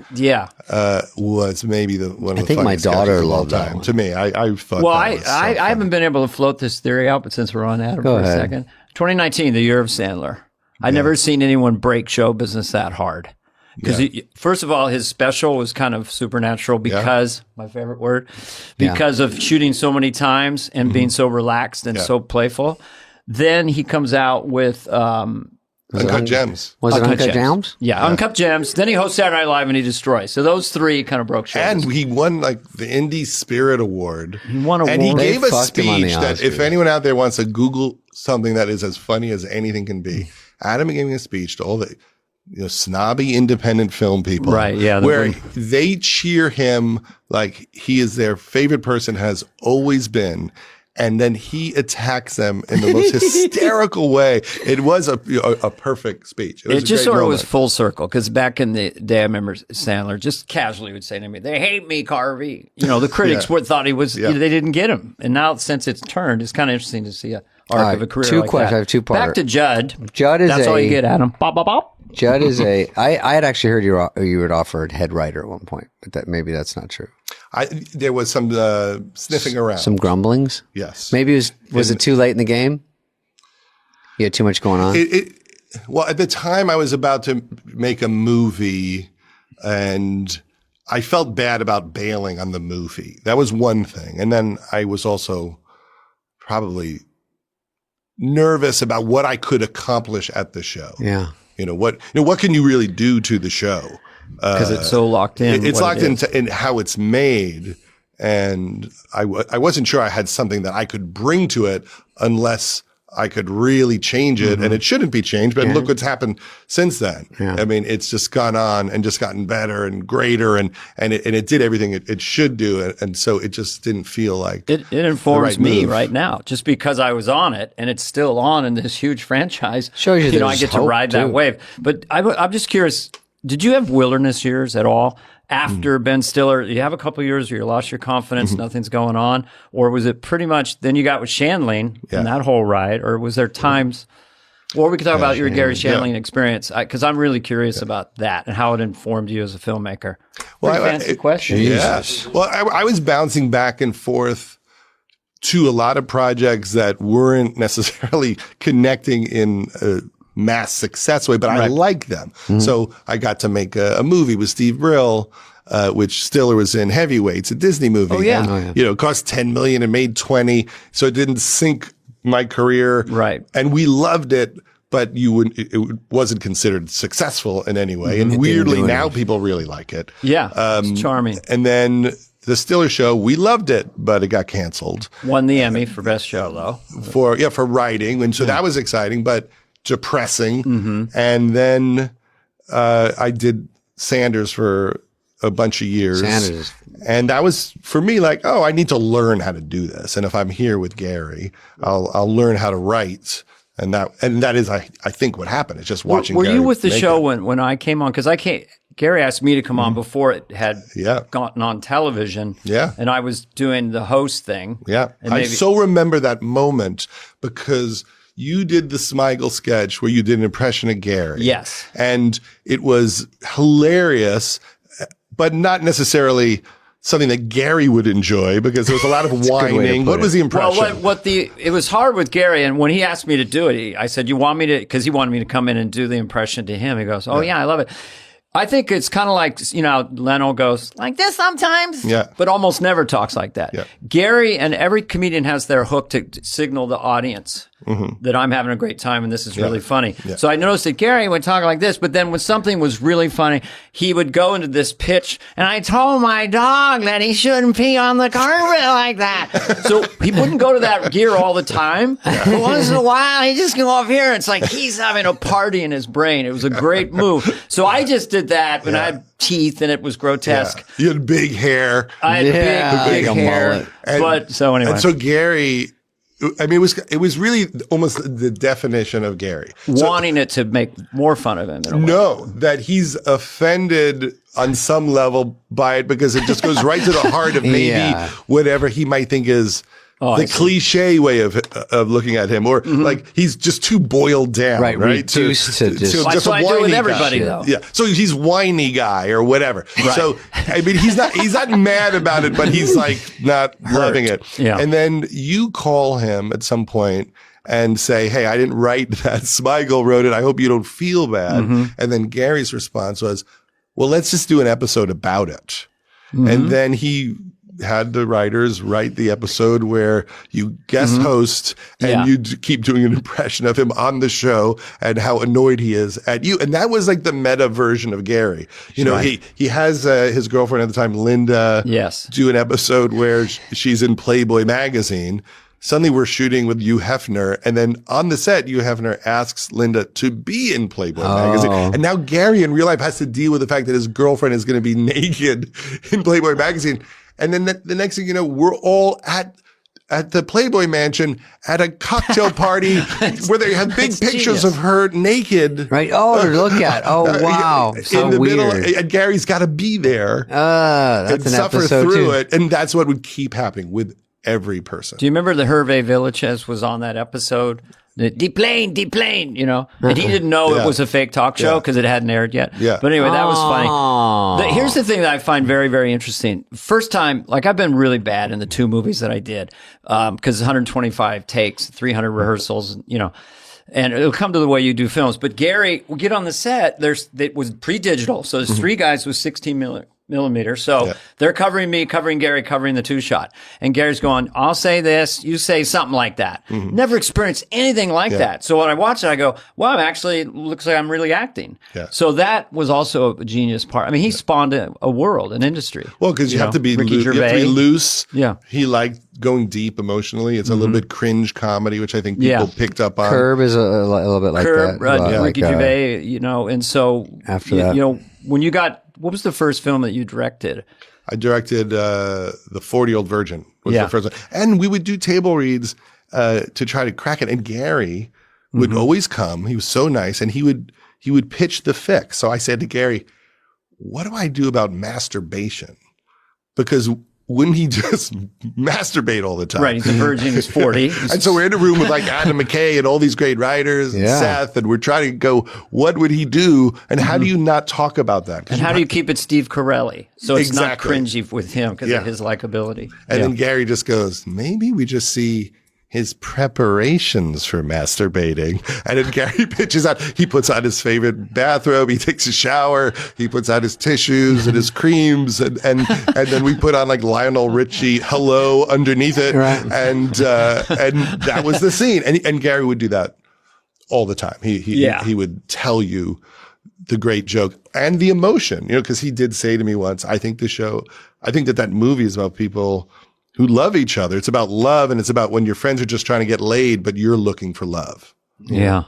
And that was his genius. Yes, absolutely. To balance pathos and comedy. Yeah. Like other geniuses. Chaplin. When you, I just hear things about the way you direct, and I don't know if you did it on that one, but you're running a lot because you're on digital. So you're running long takes, which you couldn't do with 35. Not back then. Not back then, but I don't know when you started that. And you're kind of like tilting people out of their preconceived choices by sort of yelling out things. Do it like this, do it like that. When did that start? Because that seems great for comedians who can improvise. Well, it started with Stiller at the Ben Stiller show. Oh, you were doing it then? Yeah, because Ben, a lot of times we would just be shooting a single of Ben doing like a Tony Robbins impression. And we would have a script, but then Ben would just talk for like another 20 minutes off the top of his head. And you just run it on film. And we would just run it on film. And then sometimes Ben would play this agent character, and he would be pitching bad career advice to people like Run DMC or something like that. But he would get afraid to say it to their face. So he would do a soft version, and then he would tell them they were wrapped for the day, and then he would redo his single with harsher jokes. And then we would just riff and play what else we could do. And then when we started doing movies, we thought, oh, you could do that in a scene. You could do that in the middle of a scene, even for emotional stuff, not just jokes.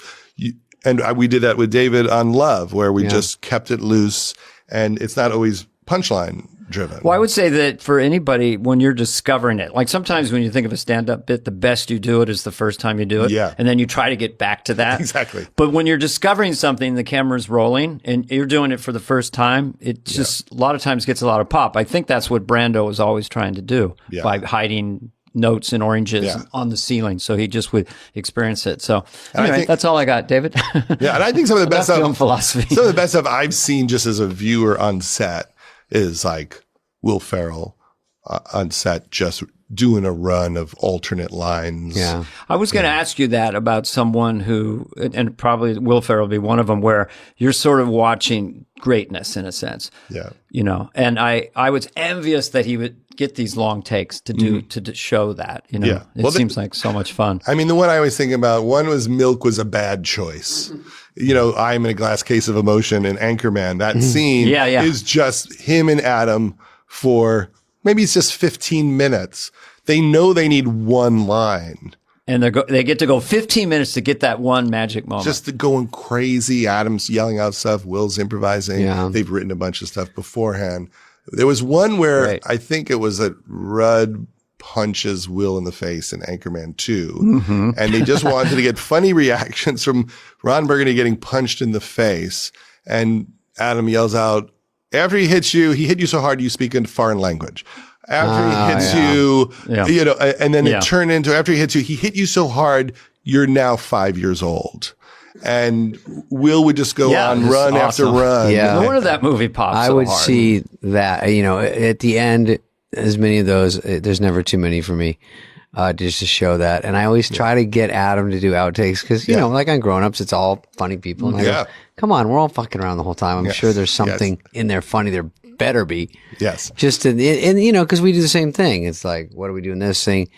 And we would even huddle up in between and takes. And I'm a hoarder, so like I actually feel bad if I don't find a way to get those alternate jokes out somewhere. On the, I mean, it used to be on the Blu-ray and we would do, we used to call them linoramas and just make 5-minute reels of the alternate stuff. Because if I'm like, when I worked with Adam on Funny People, if he's riffing, I actually think it's gold. And the fact they would just go in the toilet, I find unbearable. I agree. We may have lost minutes from our wraparounds, right, Craig? Not to compare your feature films.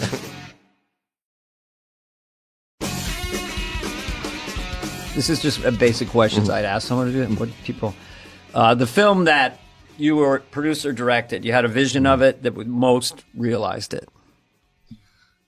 I mean, I mean, 5 seconds. Yeah, I mean, I do think that. Such a horrible I do think that the King of Staten Island. I mean, there's with Pete Davidson. With Pete, that I do think like for what was difficult about it. Yes. You know, can you tell a fictional version of his story and what he's been through, and make it funny, but make you really feel it.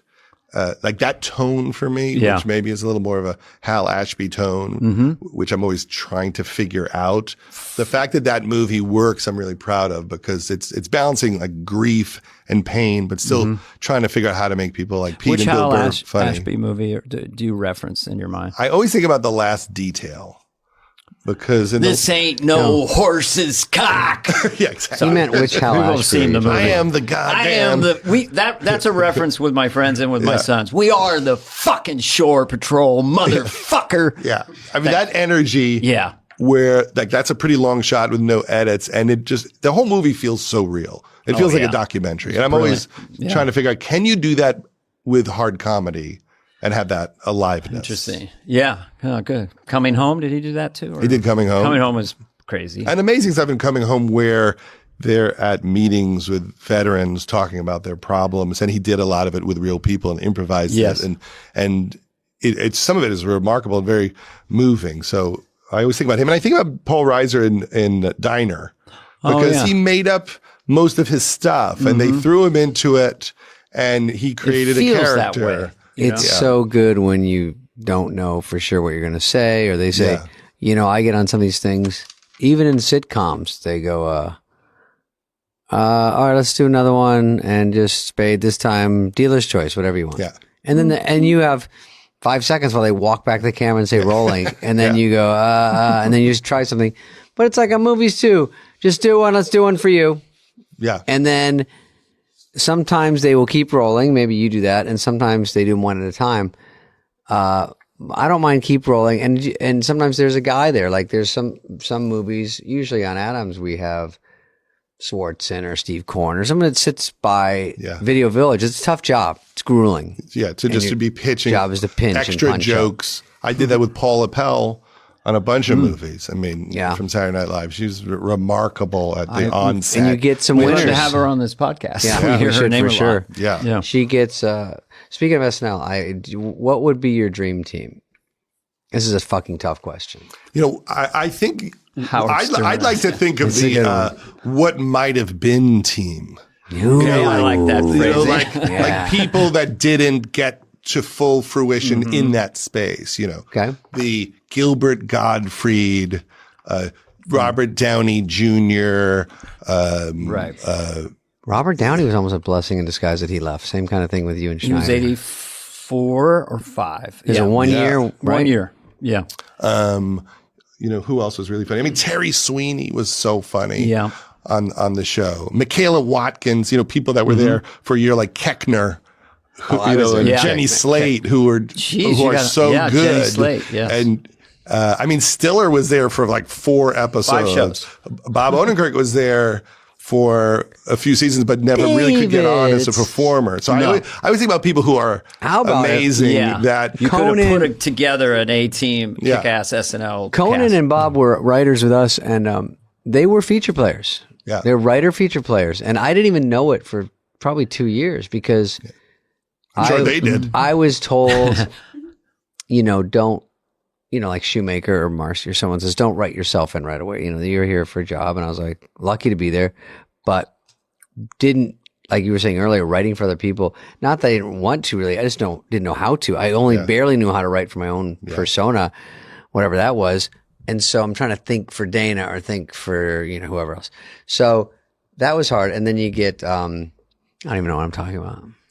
I just forgot in the middle. That's all right. That's okay. I'll cover for you. So Conan. Oh yeah, I'll say it. But Conan, those guys should have been on.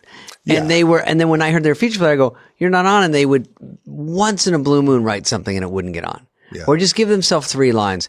And I was like, wow, they're just getting shut out. So, but what do you think the difference was? Because certainly I know that when you and Rob and Dave, you and Rob and Sandler got there, you were intent on getting on. It wasn't like, well, maybe I'll be a writer and hopefully I get on. I mean, there was real energy. Like I am here to become a star of the show. Yeah, Adam for sure. From day one, he had such confidence. I was more embarrassed to do it, and they were doing it, and Rob was doing it a lot, and I was like, "It's all that. Is it fair?" And then he got Copy Machine on, which wasn't even. I was getting them saying, "Don't do an update piece this week." Oh, you're here to write for people. Put that person as instead of you. And I'm like, all right, I don't want to get fired. And Schneider just had balls. So did Adam. They put shit in, and warmed out. Now, I remember going with Schneider to Jerry's Deli after the Copy Machine thing hit. And he was as big a star as there is. I mean, it was just one of those national catchphrases. It was a moment, and it was hilarious. I mean, I also love the making copies. You put your weed. Oh, I was a big one too. Put your weed in there. Put your weed in there. And so, like, Schneider was the first one who really broke on the show. And what was the sketch that broke you where you thought? I haven't broken yet. A little thing I like to call the Hollywood receptionist. Was it the receptionist? I think it was either that one or Bye-Bye.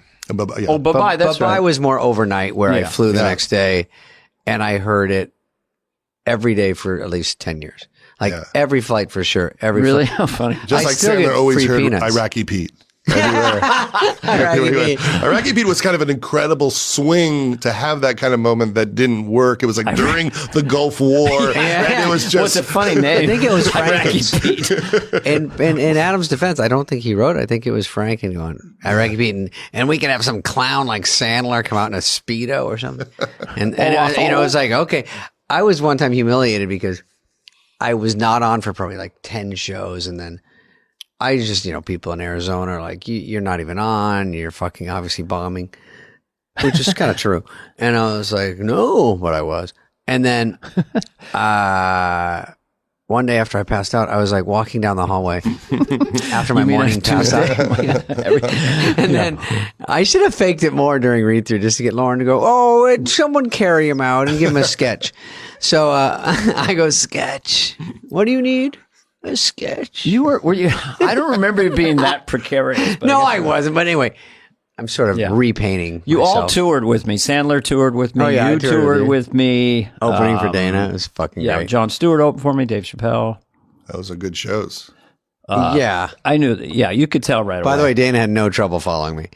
I would go on and I would do pretty good. I was going that special in those days. And then he'd walk out and they go, wow, push me into the wall. If we're to be honest, Dana is still way better than all of you by far. Wow. Like, it's not even a question, right? Is this going to be recorded?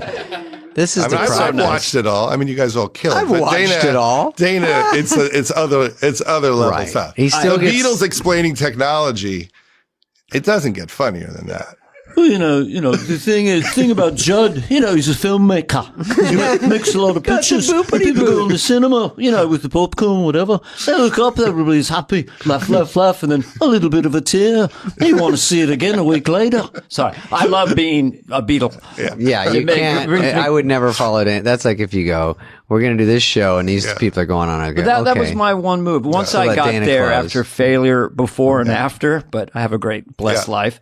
When I got there after a little bit of time, I thought, damn, I'm a fish in water now. I'm like, this really fits what I do. The clubs was even tough sometimes because I had no jokes. Yeah. I literally had not one punchline. It was all rhythms. Before you got to SNL. But when I got there, they want characters, impressions, and catchphrases. Yeah. I got that. I remember seeing you at Igby's before you got SNL. Yes. And that was a great small club that's now a strip club. And I remember seeing George Carlin perform there. Great. But I'll tell you, I mean, watching you reduce like a person to what the impression was always amazing. Like, what is your take on it? But the Biden that you do, when I saw you do Biden on, maybe it was on Colbert or something, and I thought, oh my God, Dana quietly has a better Biden than everybody. Come on. Here's the deal. Let's get real. And guess what? We do this thing as America. We're going to do better. We're going to do better. I like the yelling Biden now. And then the whisper. We know how to reduce the deficits of people. Come on, folks. Number one, what the guy said. Number two, the two part. Number three, you know the drill. It's not rocket science. Come on, we can do better. We'll do it. Come on. What about... I'm still learning him. What about when Kamala Harris is in this... I just saw a clip of her, and she always has a nervous laugh. She's like the Joker. She's like, they're bombing Ukraine. She's like... She's like, you wouldn't get it. Well, I just wonder what it'd be like to be married to her, because she's very attractive and she's so cheerful. If you're like, hey, Kamala, we're gonna have breakfast. It seems like a really nice wife. Nervous laughing is troubling. It's troubling. It is a deeply troubling thing. Oh wait, let me go. I'm skim down here. Come on, shh! Everybody, shut up. Let's get some questions. This one's funny. 2007 Entertainment Weekly did the smartest people in Hollywood, and guess what? Judd got number one. Yeah. What the fuck? Who was number two? I think I beat Will Smith that year. I'm sure you beat everybody, but you beat everyone in Hollywood. This is unbelievable. You're going really deep in research because that's the kind of thing that happens, and you go, God, I wish people talked about it more. Like no one talks about that in 2007. Well, it seems like you're like everywhere. I mean, we had it with Ben Stiller too, where we looked at his IMDb and it's like, then you're kind of like, whoa, and you have kind of the same thing, like, oh, he's there, he's producing, he's directing. And it's like the resume is so big.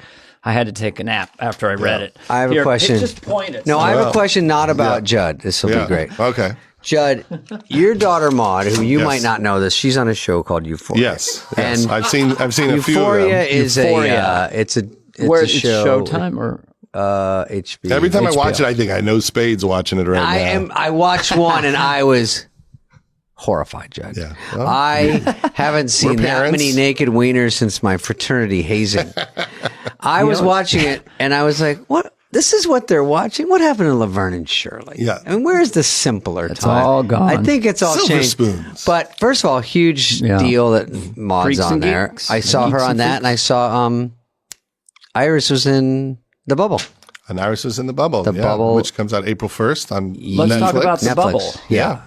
The Bubble is my a new movie to do something during the pandemic. So what point of the pandemic did it hit you? And when did you start shooting it? Because the pandemic... You would even be allowed to shoot it. Well, now I look back and I think it's almost like a nervous breakdown to want to make something during it. Because the pandemic started in March. Yeah. And by a year from there, I was almost done filming the movie. And so you got it going that fast? Yeah, it was a very...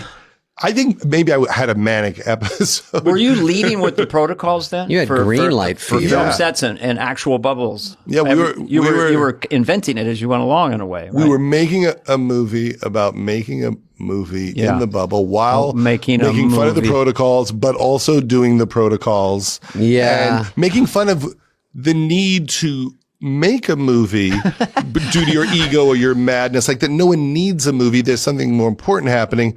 And we're mocking people who feel it's necessary while actually doing it. The whole thing is very hypocritical. Can we make sure we edit that out and put it on Instagram? Because that's the most meta. That's like hyper meta. Like we have a fake COVID supervisor in the movie who gives terrible advice. And then he's a real COVID advisor. I mean, the real COVID advisor is giving the same speech 5 minutes before the fake one is shot for the movie. And you say, look at this clown that we're making fun of. And then you go, well, let's bring out the real guy who's exactly the same. And we're all wearing masks. And then the actors are like chewing their masks in the scene and not wearing them on their ears. And we're making fun of how no one's wearing the mask. Yeah. And so the whole experience was strange that way. But it started because I was really getting stir crazy, and I was walking on the beach lot with my friend Brent Forrester, who wrote for The Simpsons and The Office. And one day we were like, we should just think of stuff. Like, we're walking for hours every day. Wasted thinking and walking. Yeah. So we started talking about the NBA bubble, and that started making us laugh. Like, oh, those guys are stuck in that hotel. What is that like in that hotel? And then I thought, oh, this is almost like a Christopher Guest movie. Yes. You know, where all the actors are stuck in a hotel trying to make a movie and having a nervous breakdown. And then they're making a flying dinosaur action movie, and they think it's important. They're not tuned into what's happening, and they're having nervous breakdowns and having sex with each other and doing drugs. And how was it received who'd you pitch it to, and how did they receive it? Especially all the CGI and all the big stuff. And I mean, I told Netflix and Ted Sarandos, our best friend. I told Scott Stuber. And he certainly got the joke and said, let's go do it. And I said, I'll write a script, but I'll need to be rewriting all through it because it happened very fast. And I hired people that I thought could change it on their feet. You had, who's the young lady that was in Sasha's last movie? Maria Bakalova is in it, and Karen Gillan and Keegan Michael Key and Leslie and Iris. And Armisen is in it, and Kate McKinnon. She's good. She's incredible. McKinnon was funny. She's really good. She's great. Yeah, she plays the head of the studio. So every time she checks in to see how it's going, she's on safari or she's skiing, and she's just around the world. She's one of the rich people that like sort of is skipping the whole quarantine. Exactly. And so, but we didn't have any cases the entire shoot. Interesting. You didn't? So we just, because it was only 2 sets. It was a green screen soundstage and the hotel. When did the vax come in, by the way? During the filming, or when did the vaccine emerge? Were you already filming, or did you have 2 shots and a booster? I never got vaxxed because I was in England and I couldn't get it in England. Okay. But around February, in the middle of the shoot, people would walk up to you and say, I got a call that I can get a vaccination at 10 tomorrow, so I'm not coming in. Oh, yeah. And that's how it works in England. You have an appointment and you just go. It could be like the cinematographer is like, I'm not here tomorrow. And then slowly the crew. And then I'm going to feel like shit for a while. Brits are like that. I'm not going to I'll get the jabber tomorrow, so you won't be there for the basement. I'll just do it as long as you guys smile every time I do. As long as he smiles. Look, he's giving us so much joy. Is Lennon different than Paul? Lennon is very, very cryptic. We're down here. How is it, Paul? It's great, we're having a good time down here. How are you? I don't know, just looking around, whatever. I don't want to do any more. I like it. You know my one where he talks to Paul. How would Paul explain TikTok to John? It's very short little clippy things, when people put something on funny and they dance around. It takes about 10 seconds. And if you do it, you're a star all over the world. We did Abbey Road. We did the White Album. What's going on? But, it's like Kanye West. Who's that? He's sort of a talky singer. He's a bit maybe crazy. I don't know. Who was that? Who was he? Did he have a woman? He had a woman named Kim Kardashian for a while. What did she do? She'd take pictures of her bottom, How did she take pictures of her bottom? Well, with a little, we have a little television camera in your pocket called an iPhone. When she happened to go working, she'd stick her bottom out and she'd take a picture of it, doing the whole bit. What's so special about her bottom? It's not a normal bottom. It's a bottom 2.0. It's like God made a fanny and attached a person as an afterthought. The whole family's doing, they're all showing their bottoms, taking pictures. One man got so frustrated he became a woman. Boom. That's all I got. We don't have to keep it in here, but I like to entertain the entertainer. I'm here just for where that. Else would it go? This is the place. One of the great things I watched in the last few years pre-pandemic was you and Bill Hader and Mulaney at Largo doing an unproduced sketch. All right. Which was Casey Kasem and his son who don't get along. What was the premise of it? Yeah, they don't get along as a ne'er-do-well son. Right? And we all did her first. Yeah. Yes, and it completely bombed on Saturday Night Live, like dead silence. Yeah. And then we just got revenge at Largo by doing the exact same. Son, you're a waste of space. You don't really do much with your life at all, do you? Dad, I know you're right about that. It's that kind of thing, back and forth. For 10 minutes. Laid there at SNL, killed in front of 300 people. But I remember that dinner, and I remember that the check came and we were looking around. Who took it? We checked Celebrity Net Worth, and did you? Did I pay? Or did Spade? You paid. But I almost always did? pay. I can't so remember. I was kind of. I have a picture of us from that night. Let's look at the clip. Yeah. Let's put that on Instagram. Yeah. People. Maybe it was. It should have been. It was a pretty solid Thursday. This might be kind of awkward, but I'd like to do another long McCartney bit. Yeah, go ahead. No, all right. I'd like to do the last 15 minutes of my special. The other thing I did want to mention, because I do have to promote something, is I put out this book for charity. I had the first book, Sick in the Head, and the money goes to 826, which is a charity that gives free tutoring to kids. Like kids could just walk in this place and they get free tutors. Oh, my wife comedy books to kids. We pay a lot of money for that tutoring. Is a tutor. Yeah. And when I was doing SNL, she would tutor kids downtown. And this underprivileged kids, my wife Paula. Yeah, and that's and what I thought, how in the hell do you know how to teach someone English? Because she went to a good Catholic school. I mean, could you teach English to a kid, a 5-year-old, a 3-year-old? I mean, like build the grammar and know what a dang participle is? I barely got my kids through anything school-wise, and there were many tutors involved. So this book pays for these centers. We give all the money away. And so the new book, Sicker in the Head, has like, Sacha Baron Cohen and Nathan Fielder and Whoopi Goldberg and Letterman. So what's the general narrative of it? The narrative of it is that during the pandemic, I realized that everyone was home and available to do this. Yeah. So all these people that I thought wouldn't normally do an interview with me had no excuse to say no because I knew they were home. See, that's the thinking. And so I called, Lin-Manuel Miranda and Letterman and people like that might normally be too busy. And they have no excuse. Yeah, and also it's kind of an emotional interview because everyone was really thinking about their lives at the time. So the book and be more vulnerable. Could I make an observation? Yeah, please. During the pandemic, I did the sourdough, I did the puzzles, I did Scrabble, watched a lot of movies. Yeah. You made a movie and wrote a book. Yes.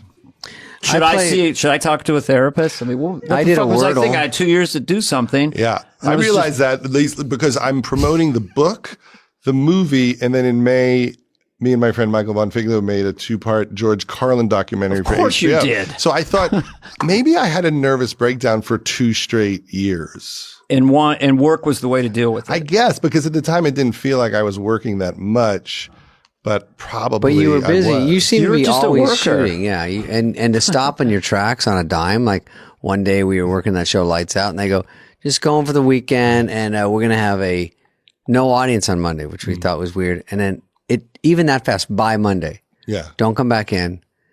We have a 2-week lockdown and we're in the 3rd year of our 2-week lockdown.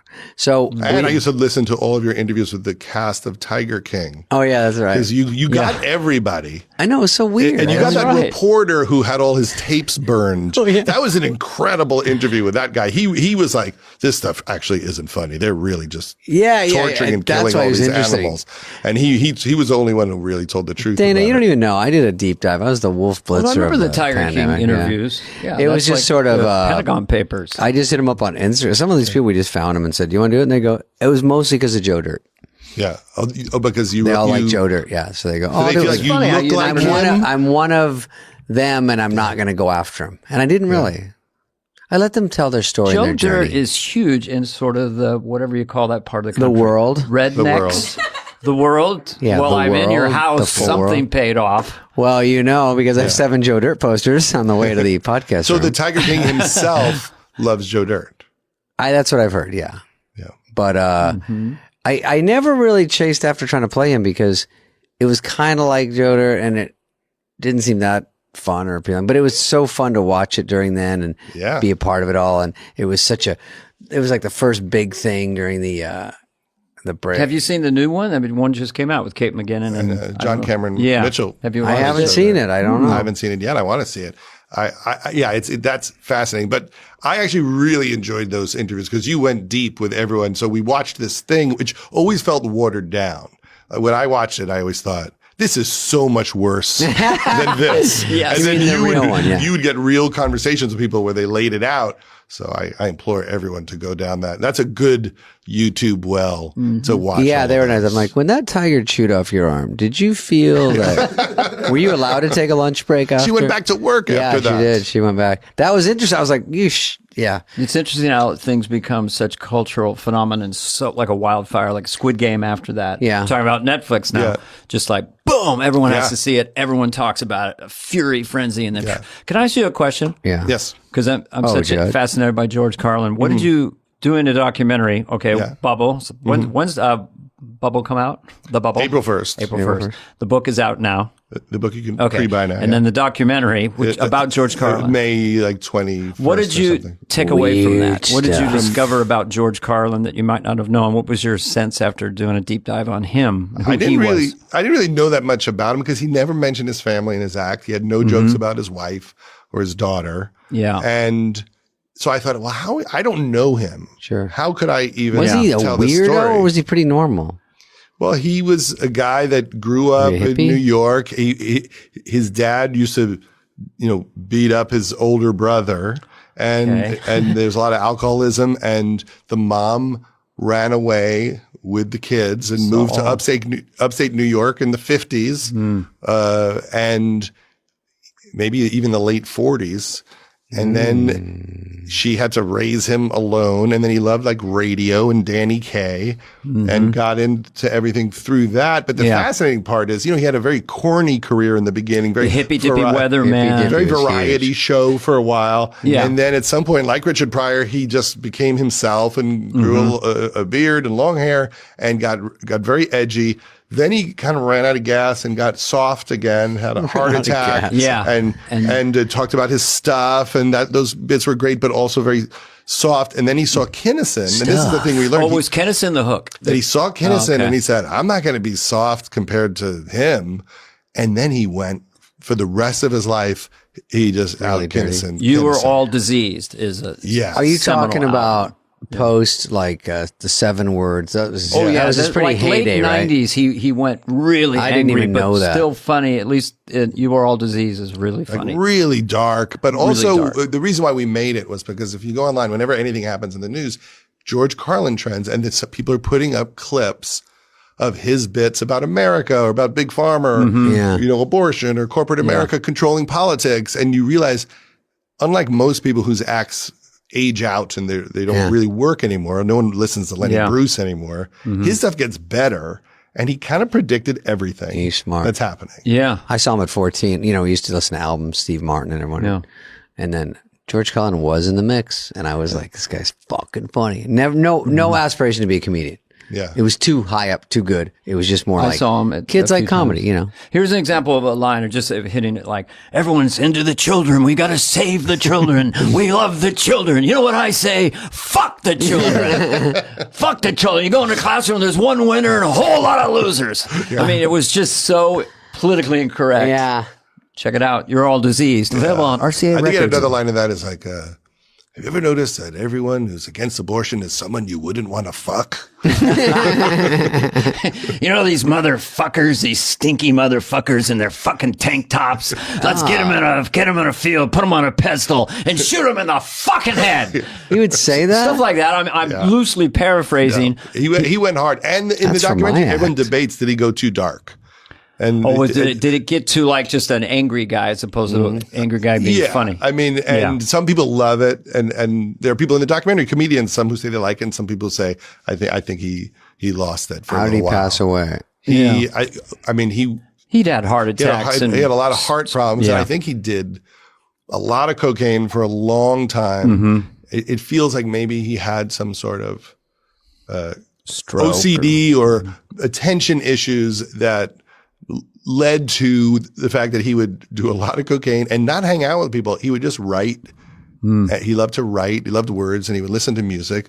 But there were a lot of years where he was doing that. I mean, we have audio of him talking into tape recorders in the middle of 3-day binges by himself. That's wow. That's pretty scary. And people would sometimes go up to him and go, "Any advice?" And he would just say, "Write everything down." That was it. Yeah, because he was a master of word for word. Yeah. He didn't like riff on stage. He didn't play on stage. He was poetry. It was like, like he wrote like a show and had to memorize it. When I saw him, he would just sit before the show, just trying to memorize it and do it perfectly. And if someone yelled something out, he was not cool with it. He wanted to just keep going. To run it. His lists, his hooks, big shoes, little shoes, brown shoes, black shoes, boy shoes, girl shoes, shoes. Everyone needs shoes, tall shoes, boot Jumbo. Shoes. And he would make these crazy lists, and he's in his 70s, had a couple strokes, and he's just like so articulate. It's a hernia, brilliant, and what is it? A hernia and a she. Oh, I know the bit that you're talking about. Should be called a hymnia. Yeah. Well, what we saw was that there was a period where people got bored of him for a little while. And so on Second City TV, Rick Moranis would do this brutally mean impression where he would say things like that and do like, George Carlin starring in Death of a Salesman. And they would just, they would make fun of him.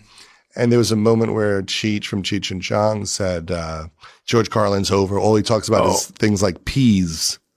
Well, eating your peas. And then that really bothered him and it made him redouble his efforts. So where most people might cave in. Oh, he just went hard and said, okay, now I got to show you all. I waited on him at the Circle Star or at the Holiday Inn near the Circle Star Theater. Wow. Brought him a bowl of oatmeal, put it in front of me and goes, oatmeal.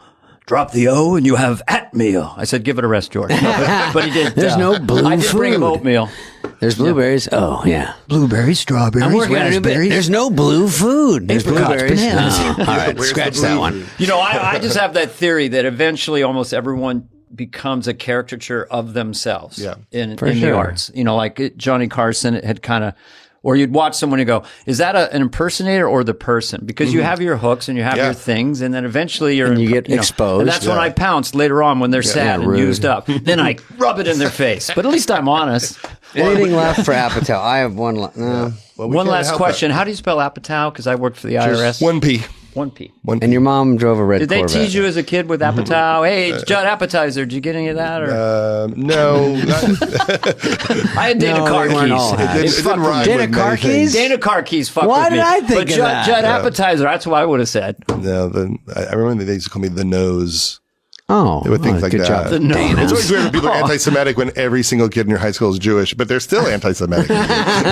That's the They worst. just pick you to go I'm a out. self-hating white person. Yeah. I'm a Everyone wasp. can't help bullying. It's so funny about bullying is the bullying is worse than it's ever been. And all the data is in. It's bad. Like we think, I guess we fixed That it. makes you stronger. That's good for you, No, kid. it's unreal it that crushes your soul. It's so I just wonder still if I bad. was a kid and I was like 10, 11 years old and like Twitter existed, I would couldn't I be one of those freaking deal asshole with it. kids just trying to give everyone shit? Because if I go on it, there's always like people who are trying to find my wound. Yeah. And to get your response. yes, and if you do respond, they're always like, "Oh my god, I'm your biggest fan," no matter how And then they cruel start they were. crying if you Yeah. respond. Yeah. And But would I have been one of those kids? Because I think I would have found it funny potentially to just give people shit. I think you might have been until you thought it tipped a kid over into self-harm. I don't think you seem like too nice. No, I for that. mean attacking like a someone in the public sphere. Oh, I see. Would I have? People say mean things, and if I block them, someone will say, "Hey, don't block my friend. He loves you." And you go, "It was the meanest," and they go, "He's being funny," but you can't even tell when people are funny that your friends are texting you. You can't tell the tone sometimes, so you don't know what's going on. And then when someone you don't know is like, "Hey, fuck you," you suck, and then you go, "Oh, okay, well, I don't need that guy." And he What's goes, the I was general- being funny. Yeah. What's the general meanest thing they say? If anyone can find tape of Dana Carvey being funny, I'd like to see it. Or what? There's certain generic Is there tape of it? put downs for comedians. No, but there's this podcast and got a partner. All right, Like let's if I check. promote something, they'll just say, "I'll watch it if you'll cut an hour out of it." So that's This is 40 how minutes long too is long. the bubble? Yeah. Which is out when Solid 2 hours. Okay. Solid 2 hours. 2 hours and out. Some people want 90 minutes, but the other 30 is the same price. I did Master of Disguise, and then we had to cut it down to 58 minutes. Wait. It didn't even make It's not sense. illegal. It wasn't even a language because you bailed out. You were going to do a Sandler film called Mr. Pete or Sneaky Pete or something. Oh, Puka Pete. Puka Pete. And then you got mad. And so, no, you or Fred Wolf had a falling out. So then I was in line. So I did a read through and they go, Carvey, you got to go in a week. But anyway, I go, it's not Puka even a Pete. movie. Oh, It I doesn't fell out of Puka even, Pete, it's just words on a piece of paper. But we have the crew. We have it was the crew. cut to 58 minutes and then it has 12 minutes of fake outtake, so it made it had to be a certain length. Anyway, that's my experience with film. But the bubble comes. I like to promote May 2nd. April 1st. April Jesus. 1st, April Fool's on Day. Netflix. The bubble on Netflix. Love it. Sicker Saw it. in the Head, Lot of laughs. out now, I Judd saw Apatow. it 2 nights ago. I You saw it. No, I got fucked. I didn't want to tell. I really sat down to watch it last night. Oh, yeah, I had it on the Netflix. You had your went for the code. PIN number. Yeah. and couldn't find an email. Talked to That's these what happens guys. at 90% of the people we send it to. But you were able to watch it. You got in. And what did you? Listen, did you, I'm a did guy you enjoy that it? I did a Wordle in under Did you get 2 hours through it? yesterday. Did you get through it? I got through it. No, did you get through it, David? Yeah, give me anything. Do you have any notes? I can Yeah, what change about some the ending? things. What did you think of that trick ending? Yeah. Oh, where everyone was where what's the everybody wrapped ending? it up. Come on, folks. No, You got to see the first part of the I second can't say part the too. ending. I just started to say the word No. helicopter. I said a couple things. No, but they.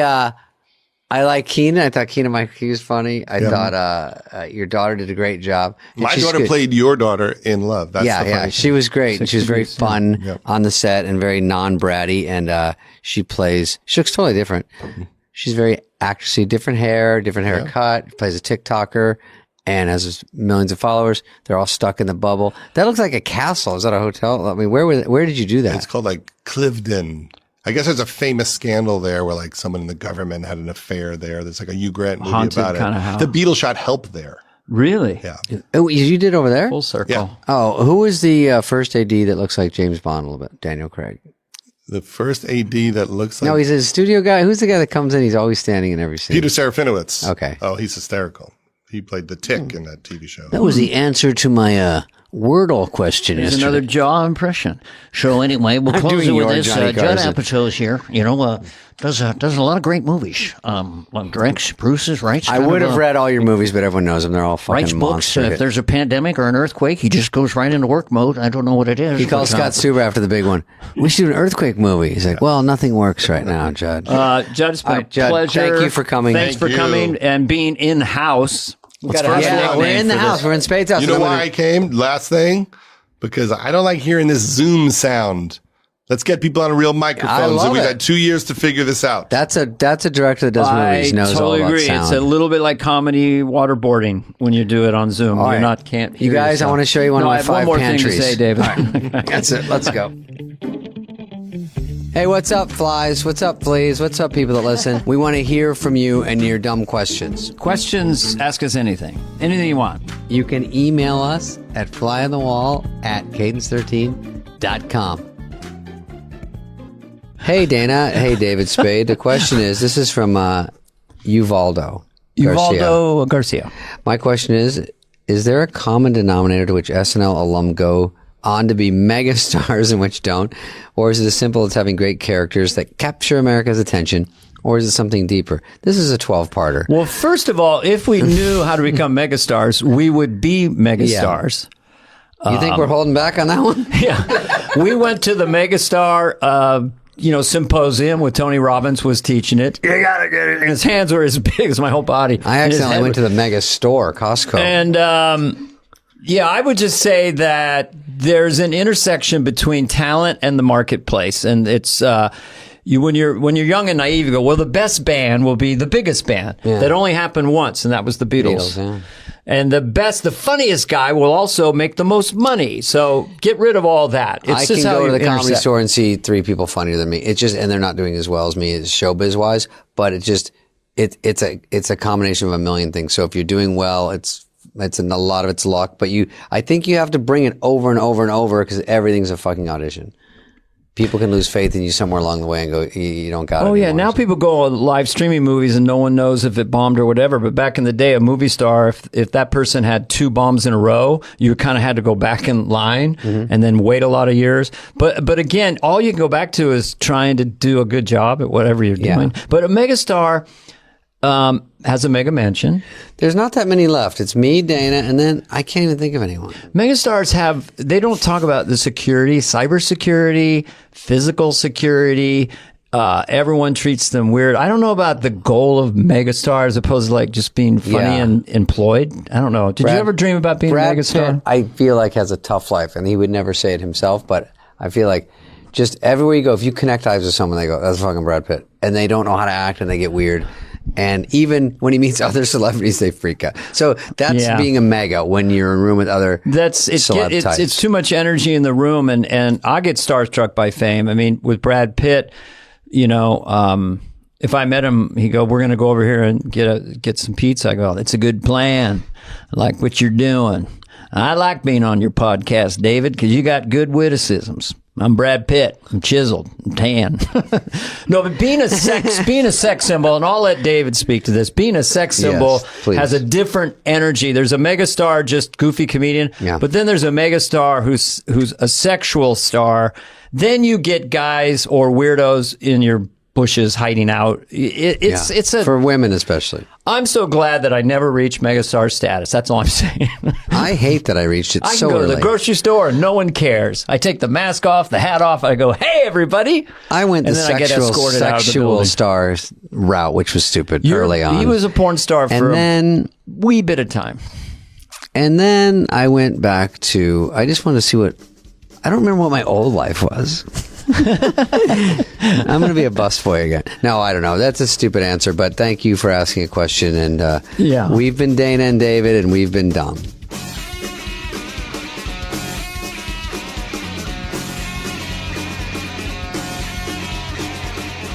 Fly on the Wall has been a presentation of Cadence 13. Please listen, then rate, review, and follow all episodes. Executive produced by Dana Carvey and David Spade, Chris Corcoran of Cadence 13, and Charlie Finan of Brillstein Entertainment. Production and engineering led by Greg Holtzman, Richard Cook, Serena Regan, and Chris Basil of Cadence 13.